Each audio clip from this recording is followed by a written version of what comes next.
Hello जी, hello जी, hello जी। क्या हाल चाल, क्या हाल चाल, क्या हाल चाल सभी के? क्या हाल चाल है सभी के? लेट ओपी नहीं भाई, पहुंच गया, पहुंच गया, आ गया। क्या हाल चाल है, क्या हाल चाल है, क्या हाल चाल है? हाय अरीज, हाय हुडी नुडी। क्या बात है यार, तुम्हारे सही में ऐसे नाम है या फिर तुमने ये यूट्यूब पे बना रखे हैं, या सही में तुम्हारे नाम हुडी हुडी लग रखा है? हाय अनुष्का, हाय हिया, हाय राखी, हाय अनुज, हाय यसीर, हाय वरुण, हाय संभव, हाय कोमल, हाय गजेंद्र, हाय यजराज, हाय कृष्णा। कैसे हो यार, कैसे हो सभी लोग, कैसे हो सभी लोग? कैसा जा रहा है आज का 28 तारीख है, आज 28 तारीख, 28 तारीख है। कैसा जा रहा है आज का दिन? कैसे हो सभी लोग, कैसे हो सभी लोग?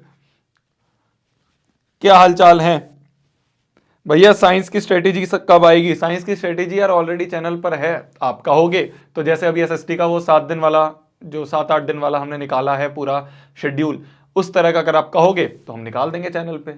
आपका हुक्म सराखों पर है भाई साहब। आप बस बोला करो, आप बस ऐसे बोला करो कि भैया ये चाहिए, और आपके भैया वो पूरे दिन पूरी रात लगा के आपके लिए वो बना के ले आएंगे। बस आप बोलो तो। लेट कहाँ है यार? 5 मिनट लेट है, बस 5 मिनट लेट है। Hi Mukund, hi Nabeel, hi Kritika, hi Ayush, hi Shreyash. How much do you have channel? मेरी जान, तेरे को थोड़ी सी इंग्लिश की जरूरत है पहले तो, क्योंकि मैं समझ नहीं पाया हूं तू बोलना क्या चाह रहा है। भैया सफरिंग फॉर क्या है भैया? ये स्टैंडर्ड है या बेसिक है? दोनों के लिए, दोनों के लिए, दोनों के लिए है। मैं आपको तैयारी करवा रहा हूं बिल्कुल अपर लेवल की, कि अगर आपको आसान आ जाए जब भी आप कर लो, मुश्किल आ जाए जब भी आप कर लो, मीडियम आ जाए जब भी आप कर लो, तो आपको उस हिसाब से यहां पे तैयारी करवाई जा रही है। ठीक है, शुरुआत करते हैं आज के इस लेक्चर की। आज हम पढ़ने वाले हैं रियल नंबर्स। ये आपकी एनसीईआरटी का पहला चैप्टर है, और ये मैं आपको इतनी दिनों बाद इसलिए करवा रहा हूं क्योंकि मेरा ये मानना है, मेरे को काफी लोग बोलते हैं कि यार शुरुआत पहले चैप्टर से करवाओ ना, आप शुरुआत ही बिल्कुल अलग चैप्टर से करवाते हो, आप शुरुआत ही सबसे भारी चीज से करवा रहे हो। मैंने कहा मैं जानबूझ के शुरुआत भारी चीज से करवाता हूं, जिससे कि बच्चे को पहले ही मैं बता दूं कि यार मुश्किल क्या क्या चीजें होने वाली हैं। उसको आसान आसान चीजें करते जाएंगे तो उसको मुश्किल चीजों में दिमाग खराब होगा। पहले ही मैं तो कहता हूं trigonometry, triangle, surface area, area related to circle, circle, भारी भारी चैप्टर करवा दो। भारी भारी चैप्टर जब वो सह लेगा ना, तो उसको ये चैप्टर कुछ नहीं लगेंगे। आज का लेक्चर तुम्हें इतना लल्लू लेक्चर लगने वाला है, तुम कहोगे भैया है क्या ये, हो क्या रहा है भैया? ये पूछ रहा है सीबीएसई, ट्राइंगल्स में क्या क्या पूछता था, यहां पे क्या क्या पूछ रहा है। तो इसलिए मैं आपको शुरुआती में बहुत ही भारी भारी चीजें करवा के रख देता हूं, जिससे कि आखिरी में आके अब रियल नंबर है, पॉलिनोमियल्स है, पेयर ऑफ लीनियर इक्वेशन है, ये बिल्कुल ऐसे आपको लगेंगे ऐसे बच्चों वाले चैप्टर कि भैया ये तो ये लो कर दिया, ये लो ये कर दिया, ये लो ये कर दिया। ठीक है जी, तो आज की शुरुआत करते हैं, आज के लेक्चर की शुरुआत करते हैं। सबसे पहले मैं आप सभी को, जो आपके टेलीग्राम वाले दोस्त दोस्तनी हैं, उनको बता दूं कि भाई क्लास शुरू हो गई है, थोड़ा जल्दी आ जाया करो, जिससे कि हम क्लास को शुरू कर पाए। ठीक है, मैंने डाल दिया टेलीग्राम पर भी मैसेज। ठीक है जी, ठीक है जी। भैया अगर पहली क्लास ही मिस गई हो गई है तो क्या करूं? कोई बात नहीं मेरी जान, आपकी रिकॉर्डिंग तो अवेलेबल है ना। पूरी जो प्लेलिस्ट बना रखी है, हमारा जो चैनल है ये वाला मैथ्स बाय शोभित तिरवान, इस पे आप जाओगे, इस पे आप प्लेलिस्ट वाले सेक्शन पे जाओगे तो एक प्लेलिस्ट बनी हुई है। इस प्लेलिस्ट में हर एक दिन की जो भी रिकॉर्डिंग है वो आपके पास है, तो आप देखो। जो भी बैकलॉग है उसको कोशिश करा करो खत्म करें जल्दी, जिससे कि हम साथ में चल पाए, जो टीचर पढ़ा रहे हैं उसके साथ चल पाए, जो भैया पढ़ा रहे हैं उसको साथ में चल पाए। ठीक है भैया, मैथ्स का प्री बोर्ड है। अरे प्री बोर्ड डरने की क्या बात है, जब शोभित भैया आपके साथ हैं। प्री बोर्ड से कौन डरता है यार? अब तो बोर्ड की तैयारी हो रही है, आखिरी जंग की तैयारी हो रही है, उसमें फोड़ के आएंगे। कितने नंबर फोड़ के आने? 100/100 फोड़ के आने। ठीक है, 100 से 1 नंबर कम नहीं आने चाहिए। जितने बच्चे यहां पे देखते हैं, एक भी नंबर कम नहीं आना चाहिए। क्या मेरी बात समझ में आ रही है? रगड़ो अच्छे से रगड़ो, जितना प्रैक्टिस करनी उतनी प्रैक्टिस करो, पर एक भी नंबर नहीं कटना चाहिए। ऐसा पेपर होएगा आपका। शुरुआत करते हैं आज के इस प्यारे से लेक्चर की, आज के इस बहुत ही आसान, बहुत ही लल्लू से चैप्टर की, जिसका नाम है रियल नंबर्स। नंबर सिस्टम नाम का चैप्टर आपने क्लास 9th में पढ़ा था, उसमें आपने बहुत सारी चीजें पढ़ी थी। यहां पे हम बहुत ही हल्की हल्की कुछ 5-6 चीजें पढ़ने वाले हैं। 5-6 भी नहीं है, 3 चीजें हैं जो हमें इस पूरे चैप्टर में पढ़नी है। तो शुरुआत करते हैं, श्री गणेश करते हैं आज के इस चैप्टर का फुल जोश के साथ। सबसे पहले लिख लेंगे कि हमारा जो एम है वो है इस साल 100/100 लेके आना। और आप सभी को पता है कि अगर शोभित भैया से आप मैथ्स पढ़ रहे हो तो 100 नंबर आपके कहीं नहीं गए। बस आपसे यह शर्त है कि 14 दिन तक साथ में रहो, जो जो चीजें बताई जा रही है उसको साथ में करो, और आप मैथ्स के एग्जाम में बहुत बहुत बहुत ज्यादा अच्छे नंबर लेके आओगे।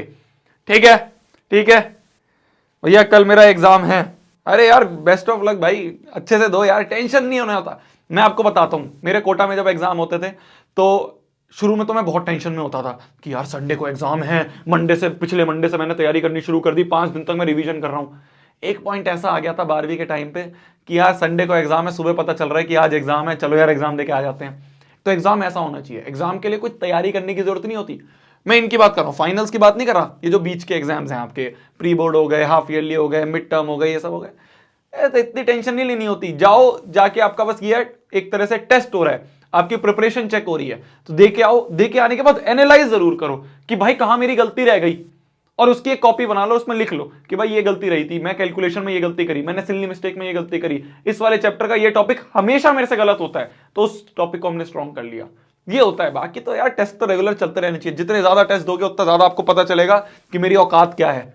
मैं थोड़ा सा भारी वर्ड यूज कर रहा हूं पर आपको समझ में आ रहा है, आपको पता चलेगा आप कहां स्टैंड करते हो। इसलिए टेस्ट कभी मत छोड़ो, दो, हर टेस्ट दो। क्या मेरी बात समझ में आ रही है भैया? ठंड में कैसे पढ़ें? जैसे मैं पढ़ा रहा हूं वैसे आप पढ़ो भैया। आज टेस्ट दे दिया, मजा आ गया, बहुत बढ़िया जी। नेक्स्ट टॉपर्स ऐप पे टेस्ट चल रहा होगा आपका, है ना? दे दिया, बहुत बढ़िया। तो रियल नंबर्स चैप्टर की शुरुआत करते हैं। एम है हमारा 100/100 इन मैथ्स। श्री गणेश करते हैं आज के इस चैप्टर का। देखो 3 चीजें बेसिकली हमें इस चैप्टर में पढ़नी है। सबसे पहला हम पढ़ेंगे प्राइम फैक्टराइजेशन, एचसीएफ एलसीएम। सबको पता है, बचपन से पढ़ते आ रहे हैं एचसीएफ एलसीएम क्या होता है, उसी के बारे में थोड़ी बहुत हायर लेवल थिंकिंग वाले क्वेश्चन हम कर रहे होंगे। एचसीएफ एलसीएम में कुछ वर्ड प्रॉब्लम्स होती हैं जिसमें बच्चे बहुत फंसते हैं। आपको आज मैं उसकी ऐसी टेक्निक बताने वाला हूं जिससे कि आपके सारे वर्ड प्रॉब्लम बहुत आसानी से हो जाएंगे। ठीक है, ऐसी टेक्निक बताने वाला हूं जिससे आपके सारे वर्ड प्रॉब्लम्स बहुत आसानी से हो जाएंगे, तो इसलिए टेंशन नहीं लेनी, वो भी हो जाएगा। ट्रिक है एक बहुत बढ़िया सी। तो आपके सबसे पहले हम प्राइम फैक्टराइजेशन पढ़ेंगे, एचसीएफ एलसीएम पढ़ेंगे, फिर उसके बाद वर्ड प्रॉब्लम्स के बारे में हम देखेंगे, और तीसरा है आपका इर्रेशनल नंबर। इसके बारे में सीबीएसई मैक्सिमम टाइम एक ही तरह के क्वेश्चन पूछता है, वो मैं आपको बता दूंगा, उसको हम सॉल्व कर लेंगे। आज की जो कक्षा है इसमें हम ये नहीं है कि हर चीज को बिल्कुल डीप में पढ़ रहे हैं, हम 4-5 घंटे लगा के हर चीज को पढ़ेंगे, नहीं, इतना टाइम हमारे पास नहीं है। कुछ बच्चे ऐसे हो सकते हैं जो कि इस लाइव को बिल्कुल बोर्ड के टाइम पे देखें, तो उनके लिए सिर्फ वो चीजें जो कि इस समय एग्जाम के लिए जरूरी हैं, वो इंफॉर्मेशन जो इस समय एग्जाम के लिए जरूरी है, वो क्वेश्चंस जो इस समय एग्जाम के लिए बहुत जरूरी हैं, वो हम यहां पे करने वाले हैं, जिससे कि इस पूरे चैप्टर का निचोड़ आप सभी के सामने हो जाए।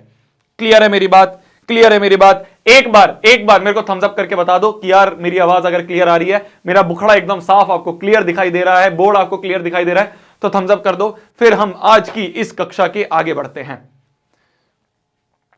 ठीक है,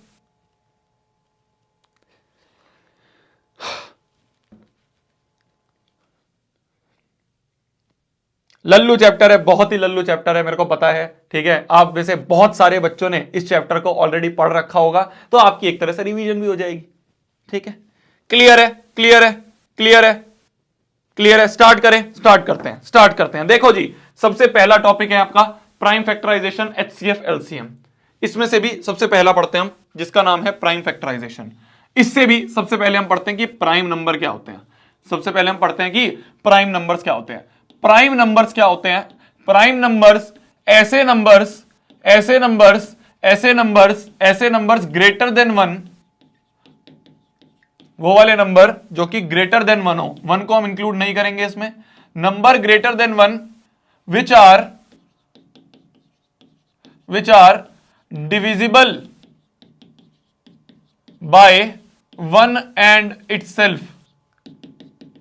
खुद से और 1 से ही सिर्फ डिवाइड हो सकते हैं, उन नंबर्स को हम कह देते हैं प्राइम नंबर्स। जैसे कि एग्जांपल ले ले हम, सबसे छोटा प्राइम नंबर जो कि है 2।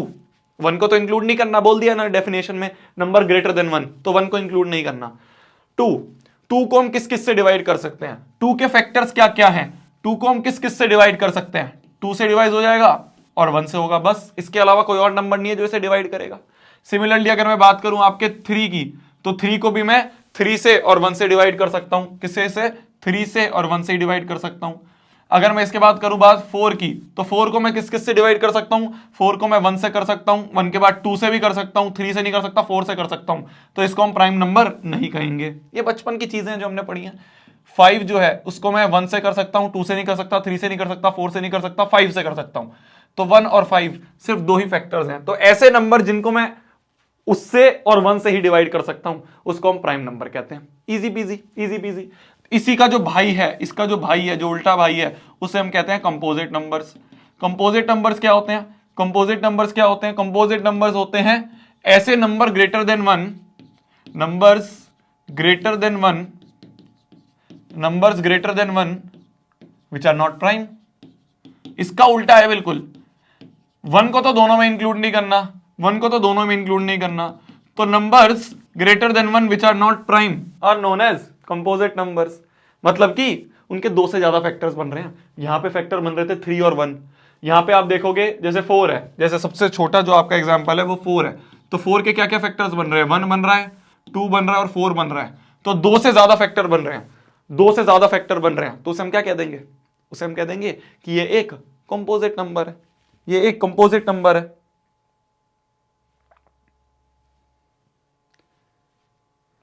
ठीक है, ठीक है जी, ठीक है जी, इजी पीजी, इजी पीजी। एक और एग्जांपल 6 को कौन कौन डिवाइड कर सकता है? 1 कर सकता है, 2 कर सकता है, 3 कर सकता है और 6 कर सकता है, तो ये भी एक कंपोजिट नंबर हो जाएगा।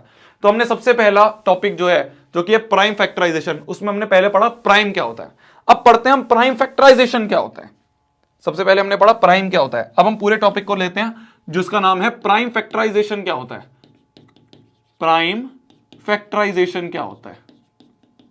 देखो मेरी जान, फैक्टराइजेशन आपने बचपन से सीख रखा है, फैक्टराइजेशन आपने बचपन से सीख रखा है। जैसे मैं आपसे बोलूं, आपको जस्ट एक एग्जांपल दूंगा, आप समझ जाओगे। जैसे मैं आपसे बोलूं 28 का प्राइम फैक्टराइजेशन बताओ, 28 का प्राइम फैक्टराइजेशन बताओ, तो आपको क्या करना है? ये बनाओ, ये बनाओ, डिवाइड करना शुरू कर दो। 2 1 जा 2, 2 4 जा 8, 2 7 जा 14, 7 1 जा 7। तो इसका अगर मैं आपसे बोलूं 28 का प्राइम फैक्टराइजेशन क्या होगा, तो ये इंटू ये इंटू ये, 2 इंटू 2 इंटू 7, ये होगा 28 का प्राइम फैक्टराइजेशन, ये होगा 28 का प्राइम फैक्टराइजेशन। सिमिलरली अगर मैं आपसे कहूं 54 का प्राइम फैक्टराइजेशन करो, तो 54 का प्राइम फैक्टराइजेशन के लिए आपको क्या करना है? सिंपल 54 लो, 2 2 जा 4, 2 7 जा 14, 3 9 जा 27, 3 3 जा 9 और 3 1 जा 3। तो इसका अगर प्राइम फैक्टराइजेशन की बात करूं तो वो होगा 2 into 3 into 3 into 3, 2 into 3 into 3 into 3।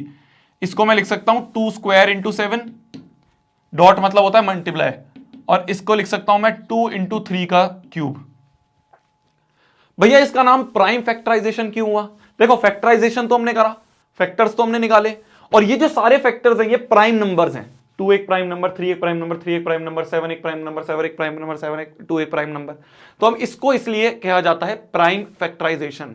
इसमें आपकी एक थ्योरम भी है एनसीईआरटी की, फंडामेंटल थ्योरम ऑफ अर्थमेटिक, जो कि ये कहती है, देखो समझ में ना आए कोई दिक्कत नहीं है, उससे एज सच कोई क्वेश्चन नहीं बन रहे हैं, बस एक थ्योरम है, वो कहती है कि सारे कंपोजिट नंबर्स को आप प्रोडक्ट ऑफ प्राइम लिख सकते हो।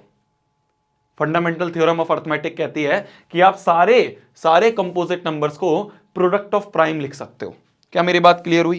कितने बच्चे आ गए आज? 8000 बच्चे। चलो ठीक है, देखते हैं आखिरी तक कितने बच्चे रुक पाएंगे, देखते हैं आज कितने बच्चों की भीड़ जो है वो निकलेगी।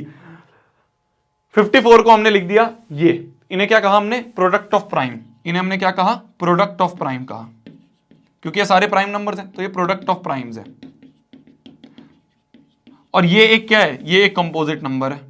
ये कंपोजिट नंबर है ना, इसके बहुत सारे फैक्टर्स बन रहे हैं, तो कंपोजिट नंबर है। तो एक कंपोजिट नंबर को हमने प्रोडक्ट ऑफ प्राइम लिख दिया।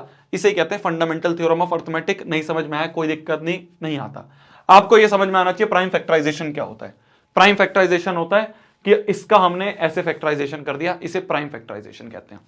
इजी पीजी, कोई दिक्कत नहीं है। आपसे मैं अगर मैं आपसे कह दूं इसी तरह से 1001 का प्राइम फैक्टराइजेशन करो, 1001 का प्राइम फैक्टराइजेशन करो, तो क्या आप कर पाओगे?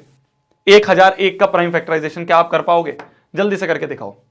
थोड़ा बोर चैप्टर है, देखो मेरे को पता है बोरियत लगती है, पर क्या है यार, सीबीएसई ने डाला है तो करना पड़ेगा। अब भाई सीबीएसई हमारे माए बाप हैं, अब इन्होंने बोला है कि ये पढ़ना है तो पढ़ना पड़ेगा। जल्दी से 1001 का करके दिखाओ यार। जोई बोल रही है कि अक्षिता भाग्यश्री प्लीज रिप्लाई। तो यार रिप्लाई कर दो यार अक्षिता उसको।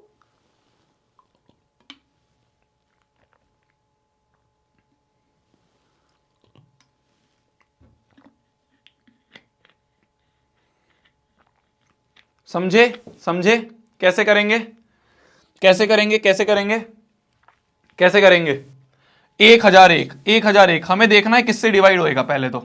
1001 1 से होगा, 1 से तो होगा ही ऑब्वियस सी बात है। 2 से नहीं होगा, 3 से नहीं होगा, 3 3 9 नहीं होगा, 4 से भी नहीं होगा, 5 से भी नहीं होगा। 5 से डिवाइड होने के लास्ट में 5 या 0 होना चाहिए। 6 से भी नहीं होगा। 7 से हो पाएगा क्या? 7 से हो पाएगा, देखें 7 से हो पाएगा क्या? 7 1 जा 7, 3 बचे। 7 4 जा 28, 2 बचे। 7 3 जा 21। अब किससे होगा? अब 7 से तो नहीं होगा, 3 से भी नहीं होगा, 2 से तो बिल्कुल नहीं हो सकता। 11 से हो सकता है, देखो 11 एकम 11, 11 तिया 33, ठीक है 11 तिया 33। फिर 3 की बात 13 से करें तो सीधा 13 से ये, तो ये हो गया 7 इंटू 11 इंटू 13, 7 इंटू 11 इंटू 13, ये हो गया इसका प्राइम फैक्टराइजेशन। तो ये इजी पीजी सवाल है, प्राइम फैक्टराइजेशन आपको समझ में आ गया। अब बात करते हैं हम एचसीएफ एलसीएम की। देखो पहला टॉपिक था हमारा प्राइम फैक्टराइजेशन, ये हमने समझ लिया। अब हम बात करेंगे एचसीएफ एलसीएम की, एचसीएफ और एलसीएम की। देखना जी, देखना जी, सबसे पहले अगर हम बात करें एचसीएफ की, एचसीएफ जो है इसकी फुल फॉर्म जो है हमने बचपन में पढ़ी थी, इसकी फुल फॉर्म जो है हमने बचपन में पढ़ी थी, highest common factor, highest common factor. मतलब अगर हम समझे, मतलब कई बच्चों को नहीं समझ में आता है, तो इसलिए मतलब समझना ज्यादा जरूरी है। आप क्वेश्चन तो कर दोगे पर मतलब मैक्सिमम लोगों को नहीं पता होता। तो मतलब क्या है? Highest common factor. उल्टा पढ़ना शुरू करो। सबसे पहला क्या है? फैक्टर। फैक्टर हमने कर ले सीख लिए, जैसे कि मान लो 6 और 8 है, 6 और 8 का हमें एलसीएम निकालना है, एचसीएफ निकालना है, एचसीएफ 6 और 8 का हमें एचसीएफ निकालना है। तो सबसे पहले हम इसके फैक्टर्स करेंगे, क्योंकि लास्ट में क्या लिखा है? फैक्टर लिखा है। तो 6 के फैक्टर क्या होंगे? 6 के फैक्टर क्या होंगे? 2 3 जा 6, 3 1 जा 3, तो 2 इंटू 3 ये होंगे हमारे इसके फैक्टर्स। अगर मैं बात करूं 8 के क्या क्या फैक्टर्स होंगे? 8 के फैक्टर्स होंगे 2 4 जा 8, 2 2 जा 4, 2 1 जा 2, तो 2 इंटू 2 इंटू 2 ये होगा आपका 8 के फैक्टर्स। कॉमन कौन सा है? कॉमन कौन सा है? 2 है, 2 कॉमन है दोनों में भाई। फैक्टर निकाले, कॉमन करा, कॉमन क्या है? 2 है, दोनों में कॉमन क्या है? 2 है। हाईएस्ट भी क्या है भाई? जब एक ही कॉमन है तो यही हाईएस्ट है। तो यहां पे हम ये देख सकते हैं कि इसका एचसीएफ जो होगा वो होगा 2। क्या करा मैंने? ध्यान से देखना, क्या करा मैंने कि मैंने इसके फैक्टर्स निकाले, उसमें देखा कॉमन फैक्टर कौन सा है? 2 है, और हाईएस्ट निकालना था। हाईएस्ट भी 2 ही रहेगा भाई, एक ही कॉमन है तो वही हाईएस्ट होगा भाई। हमारे पास एक ही नंबर है और हमसे पूछा हाईएस्ट क्या होगा, तो भाई वही तो नंबर हाईएस्ट होगा। तो 2 हमारा आंसर हो गया इसका एचसीएफ, 2 हमारा इसका आंसर हो गया एचसीएफ। ठीक है, ये बात हमें समझ में आ गई। तो बेसिकली हमें क्या करना है ना, हमें कॉमन लेना है। जो भी चीज कॉमन लिख रही है उसको हम आंसर में लिख देंगे, जो भी चीज हमें कॉमन दिख रही है वो हमें बाहर लेना है। देखो जैसे कि मैं आपको एक और एग्जांपल दूं, 6 और 9 का एलसीएम हमें निकालना है, एचसीएफ हमें निकालना है। मैं बार बार एलसीएम बोल देता हूं, क्या है वो मुंह पे चढ़ा हुआ है। एचसीएफ निकालना है सबसे पहले। अभी हम एचसीएफ पढ़ रहे हैं, इसका एलसीएफ निकालो। तो 6 के फैक्टर्स क्या हो गए? 2 इंटू 3। 9 के क्या हो गए? 3 इंटू 3 भाई, 3 3 जा 9, 9 9 9, 3 3 जा 9, 3 1 जा 3। कॉमन क्या दिख रहा है? 3 कॉमन दिख रहा है। एचसीएफ क्या होगा? 3 होगा। जो कॉमन दिख रहा है उसको बाहर निकाल लो, हाईएस्ट कॉमन फैक्टर हिंदी में बोला जाए तो ऐसा कौन सा सबसे बड़ा नंबर है जो इन दोनों को डिवाइड कर देगा? हिंदी में बोला जाए तो सबसे बड़ा नंबर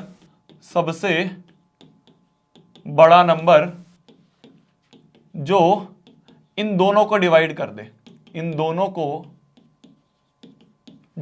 दे, तो सबसे बड़ा नंबर जो इन दोनों को डिवाइड कर दे उसे हम कहते हैं HCF, उसे हम कहते हैं HCF। Got it? Got it? समझ गए? समझ गए? समझ गए? समझ गए? इजी पीजी है, इजी पीजी है। अभी हम और भारी क्वेश्चंस भी करेंगे, पहले मैं आपको बेसिक बेसिक से समझा दूं, ठीक है? एक बार मैं रिकैप करवा रहा हूं बस आपको। अब अगर हम बात करें एलसीएम की, एलसीएम को हमने क्या कहा था? Least common multiple. एलसीएम की फुल फॉर्म होती है लीस्ट कॉमन मल्टीपल। इसको भी पीछे से पढ़ना शुरू करते हैं, पीछे से पढ़ना शुरू करते हैं। हमें सिंपल जो हमने पीछे एग्जांपल लिया था, कौन कौन सा लिया था हमने? 6 और 8 का लिया था। यहां पे भी 6 और 8 ले लेते हैं, 6 और 8 ले लेते हैं। मल्टीपल पीछे से पढ़ना शुरू करें तो पीछे से आया मल्टीपल। मल्टीपल क्या होता है? मल्टीपल मतलब इसकी टेबल, मल्टीपल मतलब इसकी टेबल, मल्टीपल मतलब इसकी टेबल। मल्टीपल मल्टीपल हो रहा है। 6 1 जा 6, 6 दूनी 12, 6 3 जा 18, 6 4 जा 24, 6 5 जा 30, 6 6 जा 36, 6 7 जा 42। ऐसे करके आगे बन गए, ठीक है? 8 का लिख के 8 1 जा 8, 8 दूनी 16, 8 3 जा 24। आगे बताओ 8 3 24, 8 4 जा 32, 8 5 जा 40, 8 6 जा 48। ऐसे करके आप आगे बढ़ोगे, ठीक है? तो आपने मल्टीपल देखा। मल्टीपल में आपको देखना है कॉमन कौन से आ रहे हैं। कॉमन हमें कौन से दिख रहे हैं? हमें यहां पे देखो कौन से कॉमन दिख रहे हैं। 6 6 इसमें नहीं है, 12 12 इसमें नहीं है, 18 18 इसमें नहीं है, 24 24 इसमें है और इसमें भी है, 30 30 इसमें नहीं है, 36 36 इसमें नहीं है, 42 42 इसमें नहीं है। आगे बढ़ते रहेंगे तो शायद दिखे। और कॉमन में भी सबसे छोटा, तो सबसे छोटा कॉमन तो 24 ही मिल रहा है, तो एलसीएम होगा इसका 24। एलसीएम होगा इसका 24। ये कॉन्सेप्ट है, मैं आपको अभी ये नहीं बता रहा, मैं आपको करने का तरीका बहुत आसान वाला बताऊंगा। मैं आपको HCF LCM निकालने का तरीका बहुत आसान वाला बताऊंगा। अभी मैं आपको कॉन्सेप्ट बता रहा हूं। कॉन्सेप्ट क्या होता है वो मैं आपको बता रहा हूं। तो कॉन्सेप्ट ये है कि मल्टीपल जो हैं, जो आपके मल्टीपल होते हैं, उनमें से कॉमन देखो और सबसे छोटा कॉमन देखो। मल्टीपल में से सबसे छोटा वाला कॉमन जो होगा वो हमारा एलसीएम होगा। ये कॉन्सेप्ट है, ये कॉन्सेप्ट है। इससे हम सवाल नहीं करेंगे, ऐसे हम बार बार मल्टीप्लाई करके सवाल नहीं करेंगे, मल्टीप्लाई करके बार बार हम सवाल नहीं करेंगे। आपको कॉन्सेप्ट बता रहा हूं, सवाल कैसे करेंगे वो आपको बताऊंगा अभी आगे। तो लीस्ट कॉमन मल्टीपल जो होता है वो होता है आपका एलसीएम, ठीक है? लीस्ट कॉमन मल्टीपल क्या होता है? ये होता है आपका एलसीएम। तो ऐसा नंबर जो दोनों को मल्टीप्लाई करके आ जाए, सिंपल सी बात है, ऐसा नंबर जो दोनों को मल्टीप्लाई करके आ जाए, ये होता है आपका लीस्ट कॉमन मल्टीपल। अब जो हमें टॉपिक पढ़ना है, ये तो मैंने आपको सिंपल बताया, ये तो मैंने आपको सिंपल बताया कि भाई HCF LCM होता क्या है। अब जो हमें टॉपिक पढ़ना है वो है, जो टॉपिक हमारा है सिलेबस में वो है HCF and LCM by prime factorization. HCF and LCM by prime factorization. हमने 3 टॉपिक पढ़े थे, तीनों टॉपिक को अब हम मिला रहे हैं। सबसे पहले हमने पढ़ा था प्राइम फैक्टराइजेशन क्या होता है, फिर हमने पढ़ा LCM क्या होता है, फिर हमने पढ़ा HCF क्या होता है। अब हम तीनों को कंबाइन करके पढ़ रहे हैं, HCF LCM by prime factorization, HCF and LCM by prime factorization. ये अब हमें पढ़ना है, ठीक है?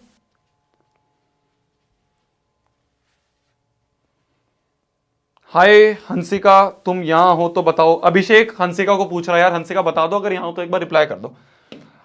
अब हमें क्या करना है? HCF LCM बताना है bye prime factorisation.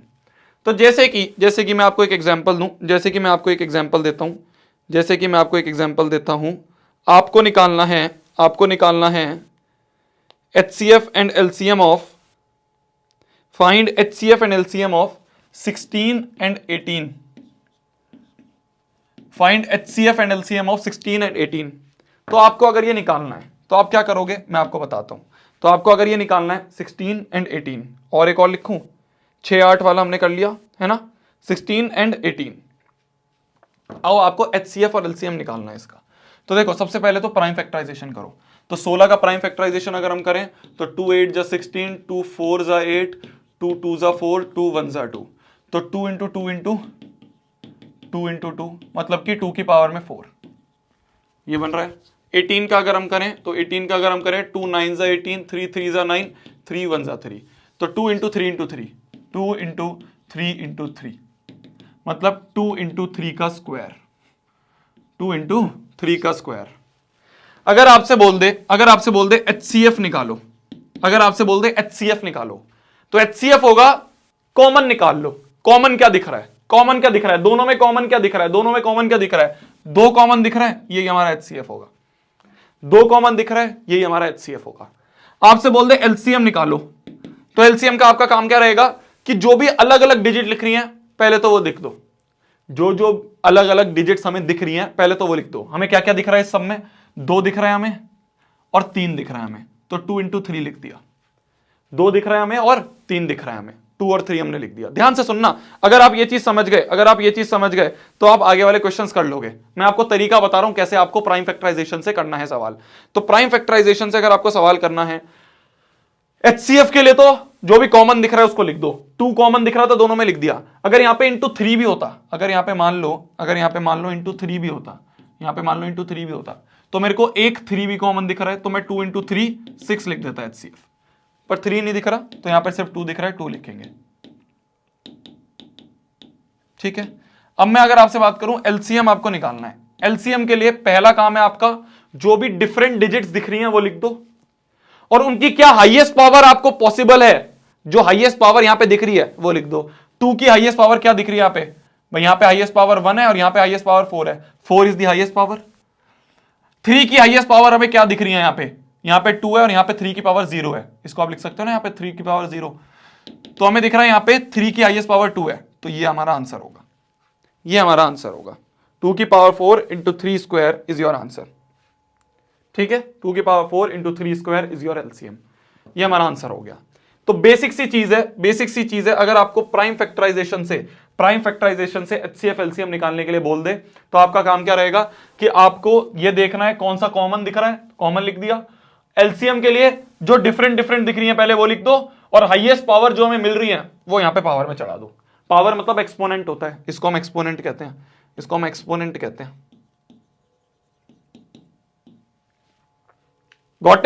Got it? समझ गए भैया? सिलेबस कैसे जल्दी कंप्लीट करें, जैसे करवा रहा हूं वैसे कर ले।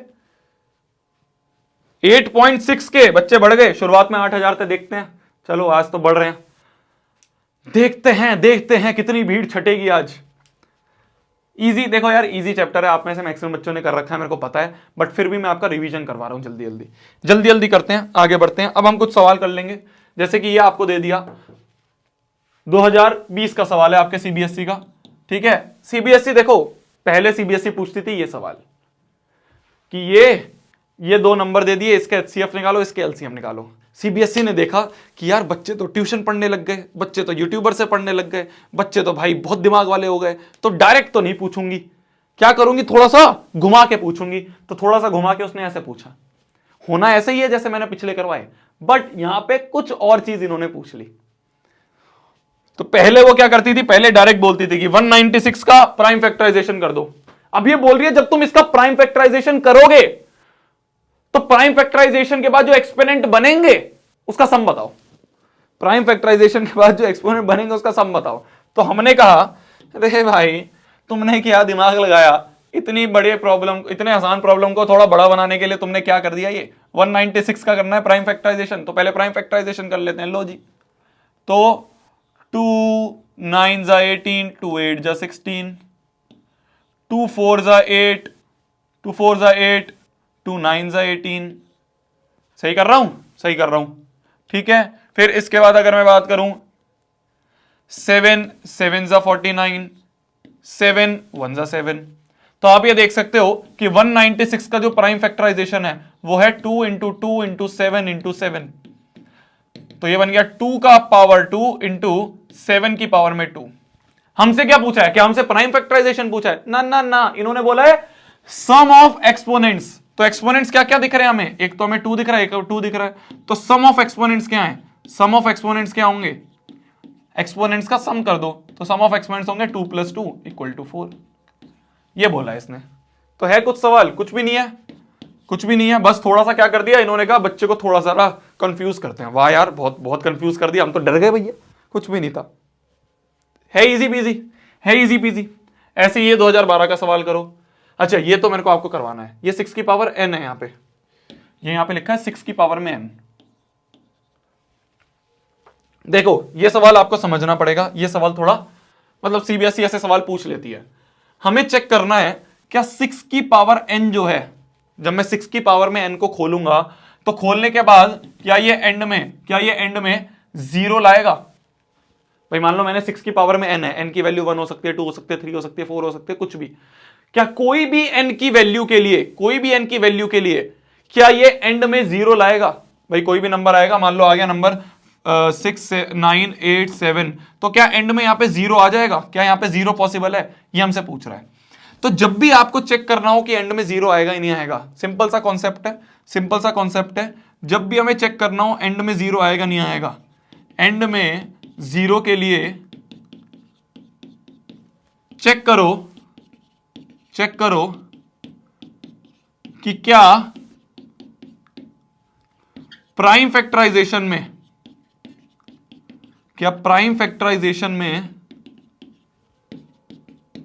2 and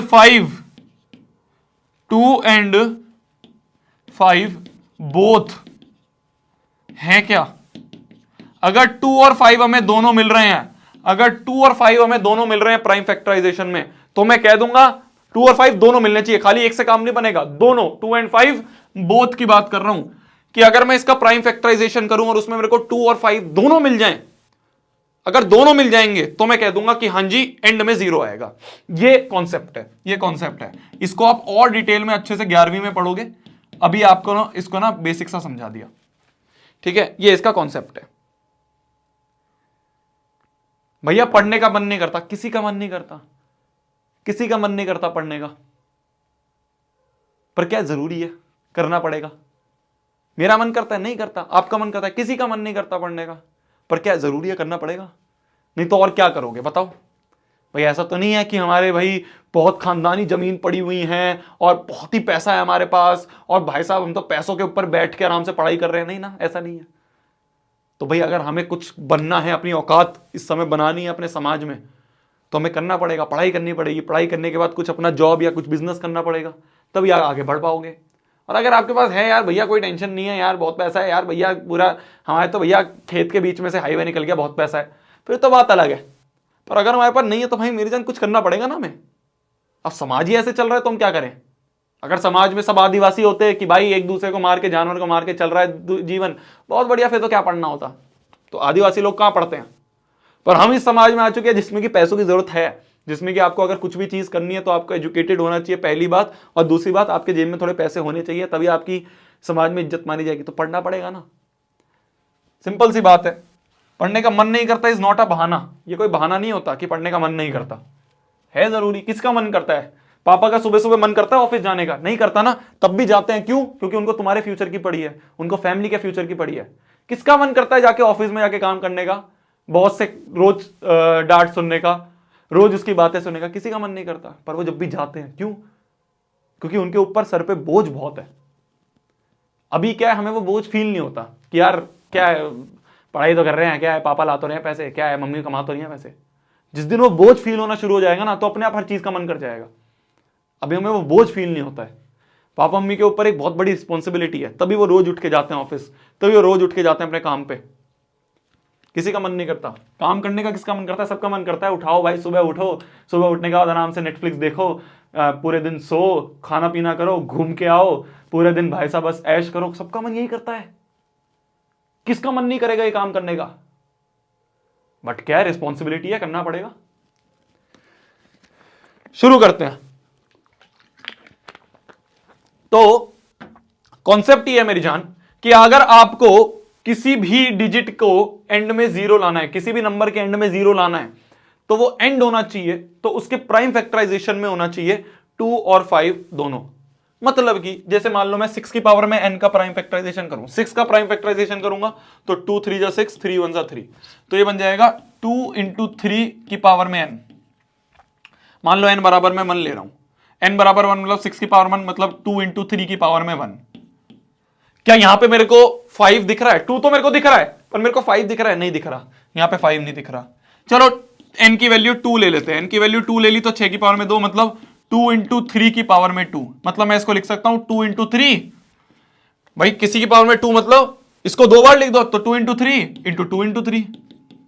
क्या मेरे को इसमें कहीं 5 दिख रहा है? नहीं दिख रहा। 2 तो दिख रहा है, पर 5 भी दिखना चाहिए, बोथ की बात हुई है, यहां भी नहीं दिख रहा मेरे को। n बराबर 3 लेने पे दिख रहा है क्या मेरे को, 6 की पावर में 3, तो बन जाएगा 2 इंटू 3 की पावर में 3, तो मतलब 2 into 3 into 2 into 3 into 2 into 3। भाई ए क्यूब क्या होता है, ए क्यूब होता है ए इंटू ए इंटू ए को 3 बार लिख दिया, तो ऐसे हमने क्या करा, 2 इंटू 3 को 3 बार लिख दिया। अब भी मेरे को कहीं 5 नहीं दिख रहा, तो यहां पे भी नहीं दिख रहा। इसी तरह से मैं 6 की पावर में 4 लूंगा तो बन जाएगा 2 इंटू 3 की पावर में 4, मतलब मैं क्या कर रहा हूं, 2 इंटू 3 को 4 बार लिख रहा हूं, ऐसी बार 4 बार लिख रहा हूं मैं, कितनी बार, 4 बार लिख रहा हूं, 4 बार लिख लूं, 5 बार लिख लूं, 6 बार लिख लूं, कहीं पे भी 5 तो मेरे को दिख ही नहीं रहा, हर जगह बस 2 into 3 2 into 3 2 into 3 2 into 3 2 into 3 2 into 3 ऐसे ही चलता रहेगा ये तो आगे 5 तो कहीं आएगा ही नहीं। अगर मैं यहां पे 6 की पावर 1000 भी ले लूं तो 1000 में भी ये 2 इंटू 3 की पावर में 1000 बन रहा है, मतलब कि 2 इंटू 3 जो है ये 1000 बार चलेगा, 2 into 3 2 into 3 2 into 3 2 into 3 2 into 3 2 into 3 2 into 3 ऐसे 1000 बार चलेगा, उसमें भी कहीं 5 नहीं आएगा। तो अगर मैं यहां पे 6 की पावर में n ले लूं, n की वैल्यू आप कुछ भी लिख लो, कहीं पे भी मेरे को 5 नहीं दिख रहा, कहीं पे भी मेरे को 5 नहीं दिख रहा, तो इसलिए हम ये कह देंगे कि 6 की पावर में n can not and with number 0। 2 तो दिख रहा था मेरे को पर 5 नहीं दिख रहा था, 5 नहीं दिख रहा तो मैं कह दूंगा, तो हेंस यहां से मैं कह दूंगा हेंस 6 की पावर में n can not and with 0, can not and with 0। तो सीबीएसई ने 2012 में सवाल पूछा था, उसने 6 की पावर में n पूछ लिया। अगर आपके पेपर में सवाल आ गया, वो बोलेगा बताओ 7 की पावर में n या मान लो 14 की पावर में n, क्या ये एंड कर सकता है? तो इसका प्राइम फैक्टराइजेशन कर ले तो 14 2 7 जा 14 7 1 जा 7, तो ये बनेगा 2 इंटू 7 की पावर में n। 1 लूंगा तो बनेगा 2 इंटू 7, 2 लूंगा तो 2 इंटू 7 2 इंटू 7, 3 लूंगा तो 2 इंटू 7 2 इंटू 7 2 इंटू 7, n भी लूंगा तो 2 into 7 2 into 7 2 into 7 2 into 7 2 into 7 2 into 7 2 into 7 2 into 7 n time चलेगा, उसमें भी कहीं 5 नहीं दिख रहा, तो हम कह देंगे नो, 14 की पावर में n भी can not and with 0, can not and with 0, and with 0। तो 2 और 5 दोनों होने चाहिए, 2 और 5 दोनों होने चाहिए। Got it? शाबाश, 9000 बच्चे आ गए।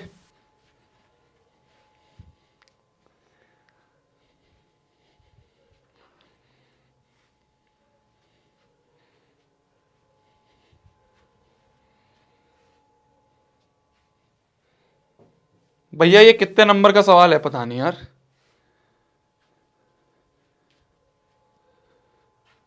ठीक है, एक बच्चा बोल रहा है कि भैया अगर n की वैल्यू 0 रख दो तो, मेरी जान यहां पे बोला नेचुरल नंबर, नेचुरल नंबर तो 1 से ही शुरू होते हैं, 1 2 3 4, नेचुरल नंबर तो शुरू ही 1 से होते हैं, 1 2 3 4 ऐसे, तो n की वैल्यू 0 तो बोला ही नहीं इन्होंने, क्वेश्चन में नहीं है n की वैल्यू 0, तो तू कैसे मान रहा है? बोला n is a natural number. ठीक है, तो इस तरह के आपके सवाल, इस तरह के सवाल आपको दिख सकते हैं, इस तरह के सवाल भी आपको दिख सकते हैं। एक ये सवाल है जो आपको सीबीएसई में पूछा गया है, हाँ 2015 में, ये आपका शायद एनसीईआरटी का भी सवाल है। सीबीएसई को ऐसे सवाल पूछने बहुत आसान अच्छे लगते हैं। पूछ रहा है बताओ why this and this are composite numbers, बताओ क्यों ये कंपोजिट नंबर है। पहले तो बताओ कंपोजिट नंबर क्या होते हैं। कंपोजिट नंबर वो होते हैं number greater than 1, numbers greater than 1, numbers greater than 1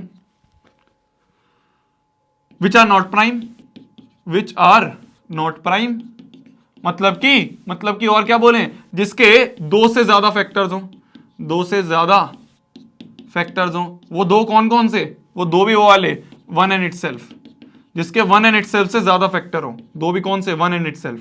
तो 1 एंड इटसेल्फ से ज्यादा अगर फैक्टर हमें दिख रहे हैं, 1 एंड इटसेल्फ से ज्यादा अगर हमें फैक्टर दिख रहे हैं, तो हम कह देंगे कि वो एक कंपोजिट नंबर होगा। तो इसको खोल लें तो 7 इंटू 11 इंटू 13 प्लस 13, ये दिया है पहला। 7 इंटू 11 इंटू 11 इंटू प्लस 13, कुछ ऐसा दिया है आपको ये। 7 इंटू 11 इंटू 13 प्लस 13, ये दिया है। इसमें से 13 कॉमन ले लूं, अगर मैं 13 कॉमन ले लूं तो बन रहा है 7 इंटू 11 प्लस 1। भाई 13 कॉमन ले लिया, 13 कॉमन ले लिया तो 13 इंटू 7 इंटू 11 प्लस 1, तो ये बन रहा है 13 इंटू 77 प्लस 1, तो ये बन रहा है 13 इंटू 78। तो आप ये देख सकते हैं ये जो नंबर इन्होंने दिया है, ये जो नंबर इन्होंने दिया है, इसके 1 एंड इटसेल्फ से ज्यादा फैक्टर्स है। भाई 1 है, 1 तो है ही, इटसेल्फ भी कोई हो सकता है, और 13 भी है, 78 भी है। भाई 13 इंटू 78 अगर मैं कर दूं, मान लो यहाँ पे 38 इंटू 13 इंटू 78 कर दूं, 8 3 ज़ा 24, 7 3 21 और 2 23 इंटू ये 8 ये 7, तो ये बन रहा है 4, 8 9 10 11, 7 8 9 10, 1014।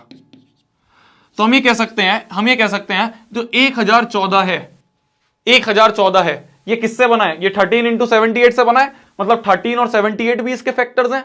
तो 1014 जो है it has more factors than 1 and itself. भाई 1 तो होगा इसका फैक्टर, और ये खुद भी होगा, और 13 भी दिख रहा है, और 78 भी दिख रहा है, तो इसके तो टोटल अभी तक हमें 4 दिख गए। तो 1 एंड इटसेल्फ के अलावा इसके मोर फैक्टर्स हैं, तो it has more factors than 1 and itself, therefore it is a composite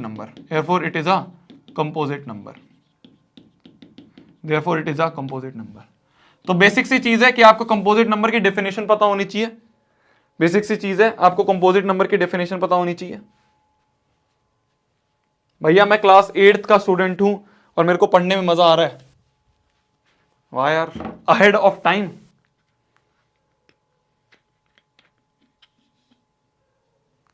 ठीक है,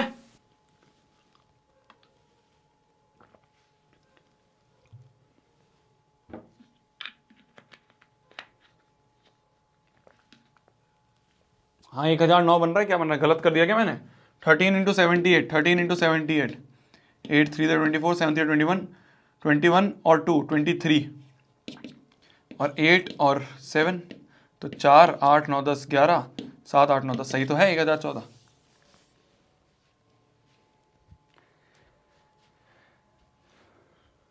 ठीक है भैया, एक बार वापस समझा तो देखो, कंपोजिट नंबर ऐसे नंबर होते हैं जिसके जो फैक्टर्स होंगे वो 1 एंड इटसेल्फ से और ज्यादा होंगे। मतलब कि जैसे 4 है, तो 4 के फैक्टर्स क्या क्या है? 1 है और 4 है, और भी कोई है जो इसको डिवाइड कर देगा? 2 इसको डिवाइड कर देगा। तो मतलब 1 एंड इटसेल्फ से ज्यादा फैक्टर्स हैं, तो हम इसे क्या कहेंगे? कंपोजिट नंबर कहेंगे। तो 1014 जो है इसके फैक्टर्स, एक तो ये 1 से डिवाइड हो जाएगा, एक ही 1014 से भी डिवाइड हो जाएगा, और हम ये देख रहे हैं ये 13 से भी डिवाइड हो जाएगा, क्योंकि 13 इंटू 78 करके तो ये बना भाई। 1014 जो है वो 13 इंटू 78 करके बना, मतलब ये 13 से भी डिवाइड हो जाएगा, ये 78 से भी डिवाइड हो जाएगा, ये तो 2 से भी डिवाइड हो जाएगा। मतलब कि 1 एंड इटसेल्फ, इससे ज्यादा फैक्टर्स इसको दिख रहे हैं, इसलिए हम कह देंगे कि ये एक कंपोजिट नंबर है। Got it?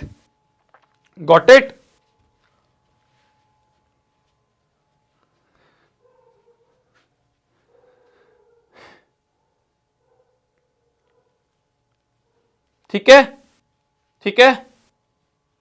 अब अगर हम बात करें दूसरे वाले का, बस बिल्कुल इसी तरह से आपको दूसरा वाला करना है, दूसरे वाला करना है। इसमें क्या करोगे आप? 5 कॉमन ले लोगे, कुछ बड़ा सा नंबर बनेगा, बड़ा सा नंबर बनने के बाद आपको देखना है क्या उसके 1 एंड इटसेल्फ के ज्यादा फैक्टर दिख रहे हैं, 1 एंड इटसेल्फ से ज्यादा फैक्टर दिख रहे हैं, तो yes it is a composite number. Second वाला कर दोगे? सेकंड वाला होमवर्क कर दें? सेकंड वाला बिल्कुल इसी तरह से, सेकंड वाला जो है बिल्कुल इसी तरह से होमवर्क है आपका, सेकंड वाला बिल्कुल इसी तरह से होमवर्क रहेगा आपका। ठीक है, आगे बढ़ते हैं। The ratio of HCF and LCM upon HCF निकालना है, किस किस का? लीस्ट कंपोजिट मतलब सबसे छोटा कंपोजिट नंबर कौन सा है बताओ? सबसे छोटा कंपोजिट नंबर 4 है, लीस्ट कंपोजिट क्या है? 4 है। और सबसे छोटा प्राइम नंबर कौन सा है? लीस्ट प्राइम नंबर कौन सा है? सबसे छोटा प्राइम नंबर दुनिया का कौन सा है? 2 है। तो मेरे को LCM अपॉन HCF निकालना है, किस किस का? 4 और 2 का। तो 4 और 2 का LCM अपॉन HCF निकालना है हमें, 4 और 2 का LCM अपॉन HCF निकालना है। बताओ जी क्या होगा? 4 और 2 का LCM क्या होगा और 4 और 2 का HCF क्या होगा, उसका रेशो निकालना है। तो 2021 में इन्होंने क्या कहा कि भाई डायरेक्ट नहीं पूछूंगा मैं कि 4 और 2 का LCM निकालो, नहीं, मैं इनको बोलूंगा स्मॉलेस्ट कंपोजिट, फिर मैं कहूंगा स्मॉलेस्ट प्राइम, फिर मैं कहूंगा उसका रेशो निकालो। तो यहां पे अगर किसी बच्चे को प्राइम नंबर नहीं याद होंगे तो बच्चा फंस जाएगा। तो बस इतनी सी बात है कि आपको कॉन्सेप्ट सारे पता होने चाहिए। कंपोजिट क्या होता है, प्राइम क्या होता है, रेशनल क्या होता है, इरेशनल क्या होता है, रियल क्या होता है, नेचुरल नंबर क्या होता है। यहां पे बोल सकता था स्मॉलेस्ट नेचुरल नंबर का निकालो, तो आपको पता होना चाहिए नेचुरल नंबर्स कौन से होते हैं, होल नंबर्स कौन से होते हैं, इंटीजर्स क्या होते हैं। ये सारी चीजें हैं जो आपके ये चेक कर लेते हैं। अब मतलब अब जो आगे वाले आपके सीबीएसई में क्वेश्चंस आते हैं, कुछ नहीं है क्वेश्चन में, कुछ अलग है नहीं है, पढ़ तो हम वही रहे हैं जो एलसीएम एचसीएफ है, बट थोड़ा सा घुमा दिया बस क्वेश्चन में। जिसको एचसीएफ नहीं पता होगा, जिसको लीस्ट कंपोजिट नहीं पता होगा, वो बंदा फंस जाएगा। तो एलसीएम एचसीएफ निकालें, 4 और 2 का एलसीएम बताओ। तो देखो या तो आप थोड़ा दिमाग लगाओगे तो जल्दी भी निकल जाएगा, वरना जैसे मैंने बताया वैसे निकाल दो। तो 2 2 जा 4, 2 1 जा 2, 2 1 जा 2। तो 4 जो होगा, 4 को आप लिख सकते हो 2 इंटू 2 मतलब 2 स्क्वायर, और 2 को आप लिख सकते हो 2 को तो 2 ही लिखोगे, ठीक है। तो ये 2 की पावर में 1 है। एचसीएफ अगर मैं निकालूं, एचसीएफ का मतलब सबसे पहले मैं एचसीएफ निकालता हूं हमेशा, क्योंकि इसका मतलब होता है कॉमन ले लो। तो कॉमन मेरे को क्या दिख रहा है 2, तो 2 कॉमन है। एलसीएम क्या होता है, एलसीएम क्या होता है 2 एचसीएफ। एलसीएम क्या होता है, एलसीएम होता है जो भी तुम्हें अलग अलग यूनिक नंबर दिख रहे हैं, पहले तो वो लिख लो। मेरे को यूनिक में सिर्फ 2 ही दिख रहा है। हाईएस्ट पावर क्या है उसकी, 2 दिख रही है, तो 2 के पावर में 2, तो 2 की पावर में 2/2 इज 2:1। ये हमारा आंसर है, ये हमारा आंसर है। ठीक है, ठीक है, ठीक है जी, इजी पीजी, इजी पीजी। तो ये आपके सीबीएसई के सवाल हैं। मैं ये मत सोचो कि मैं बहुत आसान सवाल करवा रहा हूं जानबूझ के, नहीं नहीं नहीं, इसमें सवाल ही ऐसे बन रहे हैं सीबीएसई के। वरना क्या होगा, वरना वो देंगे ऐसे वर्ड प्रॉब्लम्स, जो कि अब हम आगे करेंगे। बस ये एक छोटा सा और सवाल करेंगे हम, 2019 का सवाल है, ये करेंगे, इसके बाद हम वर्ड प्रॉब्लम्स पे आएंगे। मैं चाहता हूं कि आपको मैं मैक्सिमम जो भी सवाल सीबीएसई पूछता है ना वो सारे बता दूं, तो इससे क्या होगा कि आपको दिक्कत नहीं आएगी। सीबीएसई मैक्सिमम इसी तरह के सवाल पूछेगा, तो आपको आइडिया पड़ेगा कि अच्छा एलसीएफ एलसीएम से ये पूछेगा, या तो ये पूछेगा या वर्ड प्रॉब्लम पूछेगा। वर्ड प्रॉब्लम सीबीएसई को बहुत पसंद है आजकल, सीबीएसई बहुत ज्यादा पूछी है, 2019 का ही सवाल है। तो वर्ड प्रॉब्लम्स का भी मैं आपको तरीका बताऊंगा, पहले आप ये वाला करो। इसमें एक सेकंड, ये मैंने आधा आधा लिख रखा है, एक सेकंड, ये क्वेश्चन थोड़ा आधा लिखा हुआ है, वो जब मैं पीपीटी बना रहा था ना तो उसमें लिखना था। यह है एक्स का स्क्वायर, यह है एक्स का स्क्वायर, वाई का स्क्वायर और एक्स वाई क्यूब। ये है एक्स स्क्वायर वाई स्क्वायर और एक्स वाई क्यूब, ये है भाई, ये है आपका क्वेश्चन। जल्दी करो इसको।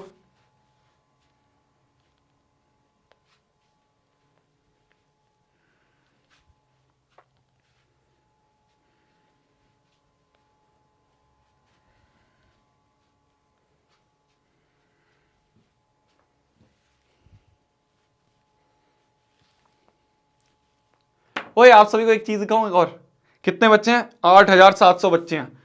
मैंने पिछली कौन सी क्लास में एक बताया था कि हम एक सॉन्ग निकालने वाले हैं, है ना। तो एक फोटो दिखाता हूं मैं आप सभी को, आगे मत लीक नहीं होनी चाहिए फोटो, लीक नहीं होनी चाहिए फोटो, ठीक है, बस अपने तक रहेगी, अपने तक रहेगी, बस अपने तक रहेगी, ठीक है, और किसी को नहीं दिखनी चाहिए, और किसी की तक नहीं जानी चाहिए। मैं आपको दिखाता हूं, लीक नहीं होनी चाहिए, ठीक है। ये देखो, ये देखो, दिख रहा है, थोड़ा सा एक्सपोजर बढ़ रहा है शायद फोटो में। ये रिकॉर्डिंग चल रही है आपके गाने की, कुछ ही दिनों में आपको मिल जाएगा गाना, बहुत ही तगड़ा, ऐसे मतलब जोशीला गाना हम बना रहे हैं। एक देखो, एक और ये फोटो, ये जो 2 बंदे हैं, ये दोनों ही, इन दोनों ने लिरिक्स लिखा है, इन दोनों ने गाया गाना, तो ये भी हैं साथ में, ठीक है।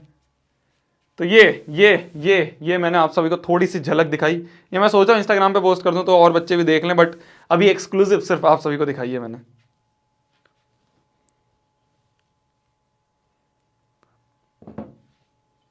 देखो 8600 हो गए, तो सिर्फ आपको पता होना चाहिए और किसी को नहीं, सिर्फ जो बच्चे एंड तक बैठते हैं सिर्फ उनके लिए एक्सक्लूसिव है, और किसी के लिए नहीं है। स्क्रीनशॉट ले लिया मतलब यार ये गलत है, नहीं भाई, मतलब तुम तो यार फिर मतलब मैं कोई सीक्रेट बताऊंगा तुम तो स्क्रीनशॉट ले लोगे यार, फिर तो मैं नहीं बताया करूंगा आपसे, गलत है भाई, नहीं, तुम तो यार स्क्रीनशॉट ले लेते हो यार, स्क्रीनशॉट ले लेते हो भाई, नहीं नहीं नहीं, ये तो गलत है यार, तुम तो भाई चीटिंग मत करो यार। देखो शोभित भैया, मैं तुम्हें अपना मान के तुम्हें यार ऐसे बता देता हूँ कि चलो कुछ बच्चे उनको बताऊंगा, मैं सोचता हूँ लीक नहीं होगा, तुमने स्क्रीनशॉट ले लिया, गलत कर रहे हो, गलत कर रहे हो, गलत कर रहे हो। अब से फिर मैं तुम्हें बताऊंगा ही नहीं, अब कट्टी है तुम सबसे। तो मैं तो सीक्रेट बताता हूं जो मैंने कहीं और बताया ही नहीं, अभी तक मैंने कहीं पे बताया नहीं, बताया ना, सिर्फ तुम्हें बताया, तुमने स्क्रीनशॉट ले लिया बेटा, तुम देखो तुम देखो अब, ओ भाई साहब पानी लग गया, ओ भाई स्क्रीन पे पानी लग गया, ओ भाई स्क्रीन बंद हो जाएगी, वैसे भी ये तो बहुत चलती इतनी मुश्किल से है। तो दो पॉजिटिव इंटीजर है ए एंड बी। ए को हमने लिख दिया, ए को हमने लिख दिया, ए को हमने लिख दिया X square Y square, B को हमने लिख दिया X Y cube. X and Y are prime numbers, find LCM of A and B. LCM of A and B निकालना है। यार मतलब कुछ है इसमें, या हमें बोल रखा है X and Y are prime number, क्यों? क्योंकि इससे आपको पता चल जाए कि भाई हाँ प्राइम फैक्टराइज्ड है, प्राइम फैक्टराइजेशन है। प्राइम नंबर्स ये जरूरी था लिखना, जिससे हमें पता चल गया ये प्राइम फैक्टराइजेशन कर रखी है, प्राइम फैक्टराइजेशन कर रखी है। तो देखो एलसीएम निकालना है। एलसीएम के लिए क्या करते हैं, जो जो अलग अलग चीजें दिख रही हैं वो लिख लो। एक्स दिख रहा है, वाई दिख रहा है, डॉट मतलब मल्टीप्लाई होता है। एक्स की हाईएस्ट पावर क्या अवेलेबल है, एक्स की हाईएस्ट पावर क्या अवेलेबल है इसमें, 2 दिख रही है तो 2 लिख दो। वाई की हाईएस्ट पावर क्या अवेलेबल है, 3 दिख रही है तो 3 लिख लो। ये हमारा एलसीएम होगा, X square Y cube, it is your LCM. ठीक है, ठीक है भैया। जब गर्लफ्रेंड की पिक दिखाओगे तो स्क्रीनशॉट लूंगा। बेटा मैं दिखाऊंगा ही नहीं तुम्हें, तुमने अपने पैर पे आज खुद कुल्हाड़ी मारी है। मैं तुम्हें अपना समझ के चीजें दिखाता था, मैं तुम्हें अपना समझ के सारी चीजें यहाँ पे लीक करता था, पर तुमने आज मक्कारी करी है मेरे साथ। अब तुम्हें जो आगे मेरे को चीजें दिखाई थी वो भी नहीं दिखाऊंगा, रुको। तुम्हें जितने भी सीक्रेट थे वो सब बताने वाला था मैं आगे, पर तुमने क्या करी, मेरे साथ गद्दारी करी है, तुमने स्क्रीनशॉट ले लिया आज। अब मैं तुम्हें नहीं बताऊंगा। नाराज हो गया आज योगी, आज योगी नाराज हो गया। अब योगी कॉकरोचेस को मारेगा, हो गया बात। अब योगी कॉकरोचेस को मारेगा, आज योगी नाराज हो गया बेटा। तो देखो अब हम बात करते हैं बेटा। अब नहीं बताऊंगा मैं, अब मैं बताऊंगा ही नहीं। मैं तो बताने वाला था तुम्हें भाभी का नाम, पर अब मैं बताऊंगा ही नहीं, क्योंकि तुमने क्या करते हो, तुम स्क्रीनशॉट ले लेते हो। मैं बताऊंगा ही नहीं। तुमने अपनी पैर पे कुल्हाड़ी मारी है आज, नहीं तो मैं बताने वाला था। तो अब देखो, अब ये वर्ड प्रॉब्लम्स है। वर्ड प्रॉब्लम करने का तरीका क्या है, वर्ड प्रॉब्लम करने का तरीका क्या है, मैं आपको सिंपल तरीका बताता हूं। एक लाइन लिखता हूं, उस लाइन से आपके सारे हो जाएंगे। एक लाइन लिखता हूं, एक कॉन्सेप्ट है, उससे आपके सारी वर्ड प्रॉब्लम्स हो जाएंगी। देखो क्या कॉन्सेप्ट है, ये एक ट्रिक टाइप है जो आपको याद रखनी है। गिवन से बड़ा निकालना है। अभी आप समझ लो, बस मैं लिख रहा हूं आपके सामने, ठीक है। अभी आप समझ लो, आपको समझ में आएगा मैं क्या लिख रहा हूं। गिवन से बड़ा निकालना है तो एलसीएम, और गिवन से छोटी वैल्यू निकालनी है, छोटी वैल्यू निकालनी है तो एचसीएफ। क्या लिख दिया भैया आपने, अभी बताऊंगा। क्या लिख दिया भैया आपने, अभी बताऊंगा। क्वेश्चन को देखोगे, जैसे ही क्वेश्चन देखोगे समझ जाओगे। क्वेश्चन में बहुत बच्चों को ये दिक्कत आती है, भैया यार पता नहीं चलता कब एचसीएफ चाहिए, कब एलसीएम चाहिए। एचसीएफ के क्वेश्चन में एलसीएम लिखाता हूं, एलसीएम के क्वेश्चन में भैया एचसीएफ लिखाता हूं, भैया मेरे को तो पता ही नहीं चलता। शोभित भैया की छोटी सी ट्रिक है, इसको यूज कर लेना। क्या ट्रिक है देख लो। तो सारे कह रहे भैया स्क्रीनशॉट डिलीट कर रहा हूं। अब तो रुको बेटा, तुम अब गए तुम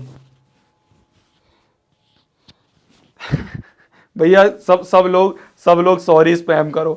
अब मैं सॉरी मांगूंगा ही नहीं, तुमने तो सबने स्क्रीनशॉट ले लिया ना, तुमने सबसे बड़ी गलती ये करी है। तो देखो, गिवन वैल्यूज से अगर बड़ी वैल्यू निकालनी है तो एलसीएम लेंगे। एलसीएम में लीस्ट आता है, तो बड़े में लीस्ट निकालोगे, छोटे के लिए हाईएस्ट निकालोगे। तो इस तरह से याद कर लो, बड़ा निकालना है तो लीस्ट निकालेंगे, और छोटी वैल्यू निकालनी है तो एचसीएफ निकालेंगे। क्या बोल रहे हो भैया, ये बड़ा छोटा कुछ समझ नहीं आ रहा। मैं बताता हूं। On a morning walk 3 person है जो कि बाहर गए, ठीक है। तीन लोग जे बाहर गए। देयर स्टेप्स मेजर, स्टेप मतलब ऐसे जब चलते हैं तो ये जो चलने का मतलब उन्होंने एक कदम चला, तो एक कदम कितना मेजर कर रहा है, वो एक कदम का मेजर बता रखा है।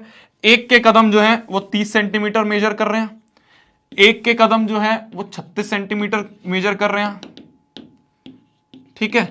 और तीसरे वाले के कदम 40 सेंटीमीटर। भाई साहब ये क्या आदमी है जानवर है, 40 सेंटीमीटर चल रहे हैं, ठीक है।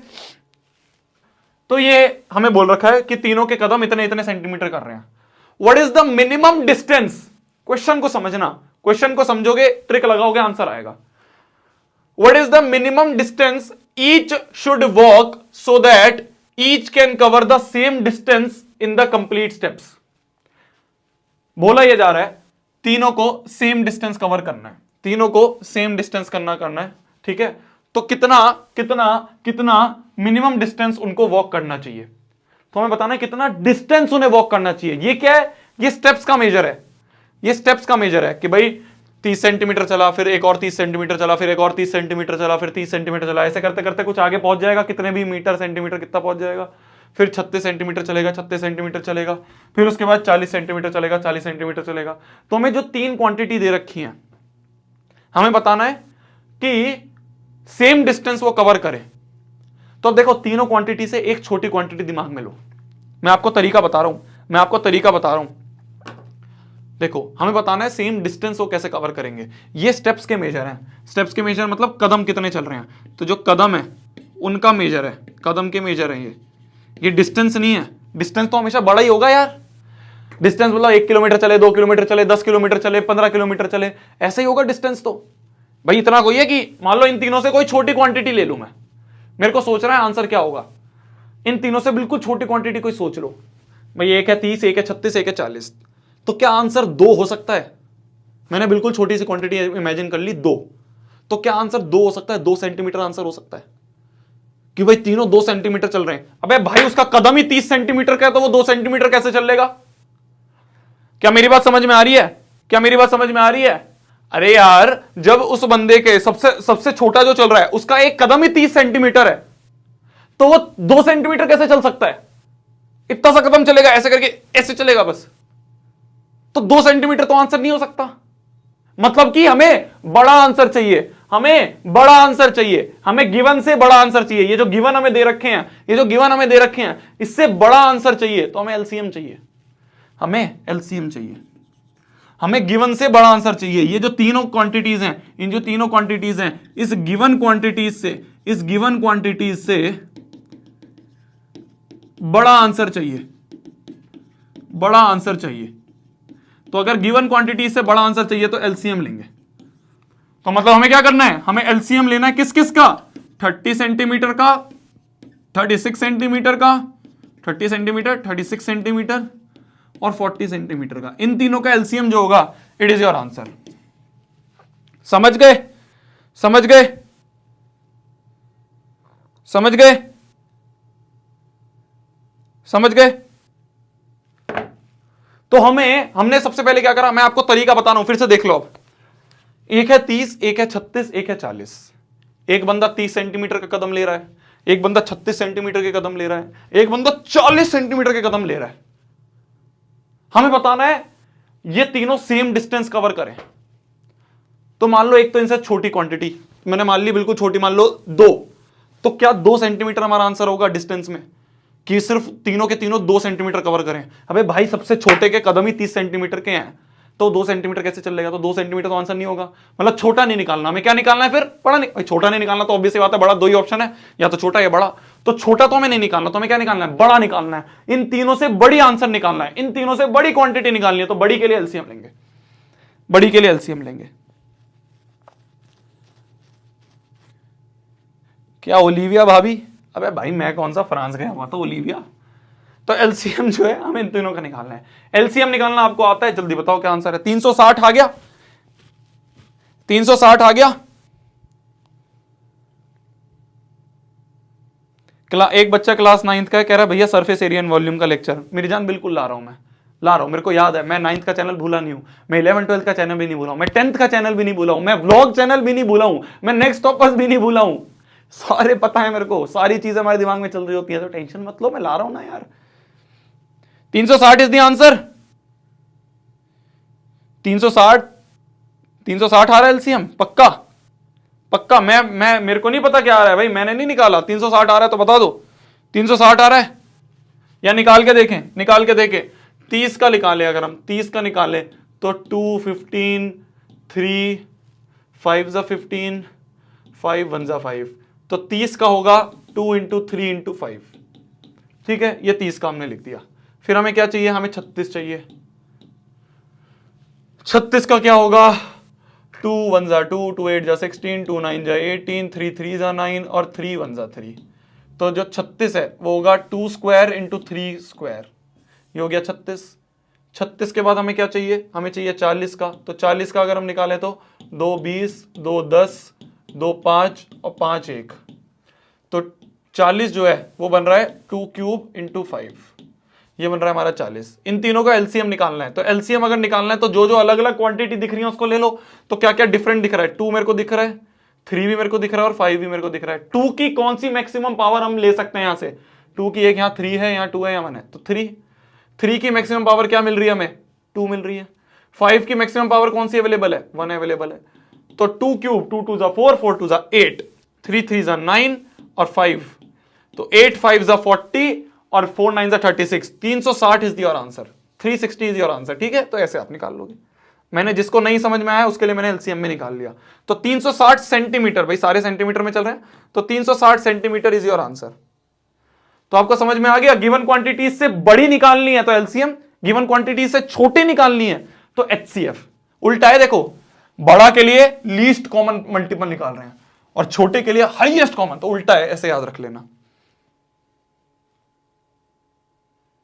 ठीक है, आगे बढ़ते हैं। अब आप इस वाले में बताना क्या करना है हमें। इस वाले में बताओ, सिंपल सा बस एक कॉन्सेप्ट, सिंपल सा बस एक कॉन्सेप्ट, गिवन से बड़ी, अगर गिवन से बड़ा आंसर निकालना है, गिवन से बड़ा आंसर निकालना है तो एलसीएम, और अगर गिवन से छोटा आंसर निकालना है तो एचसीएफ।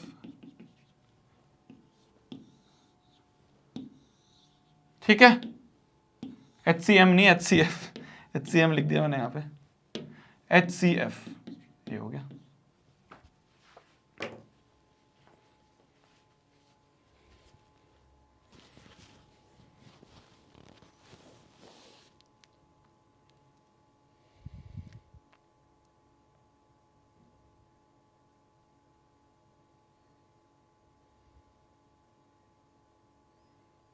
ठीक है, जल्दी सोचो।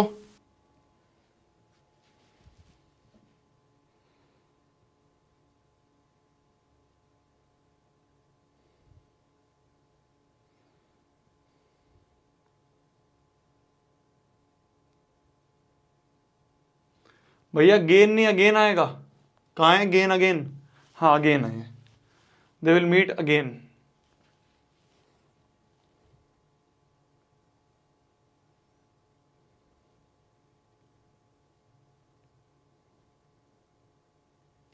भैया इस बार मैथ्स का पेपर क्या टफ आएगा? मेरे से पढ़ रहे हो तो नहीं टफ होगा, मेरे से नहीं पढ़ रहे तो टफ होगा, सिंपल सी बात।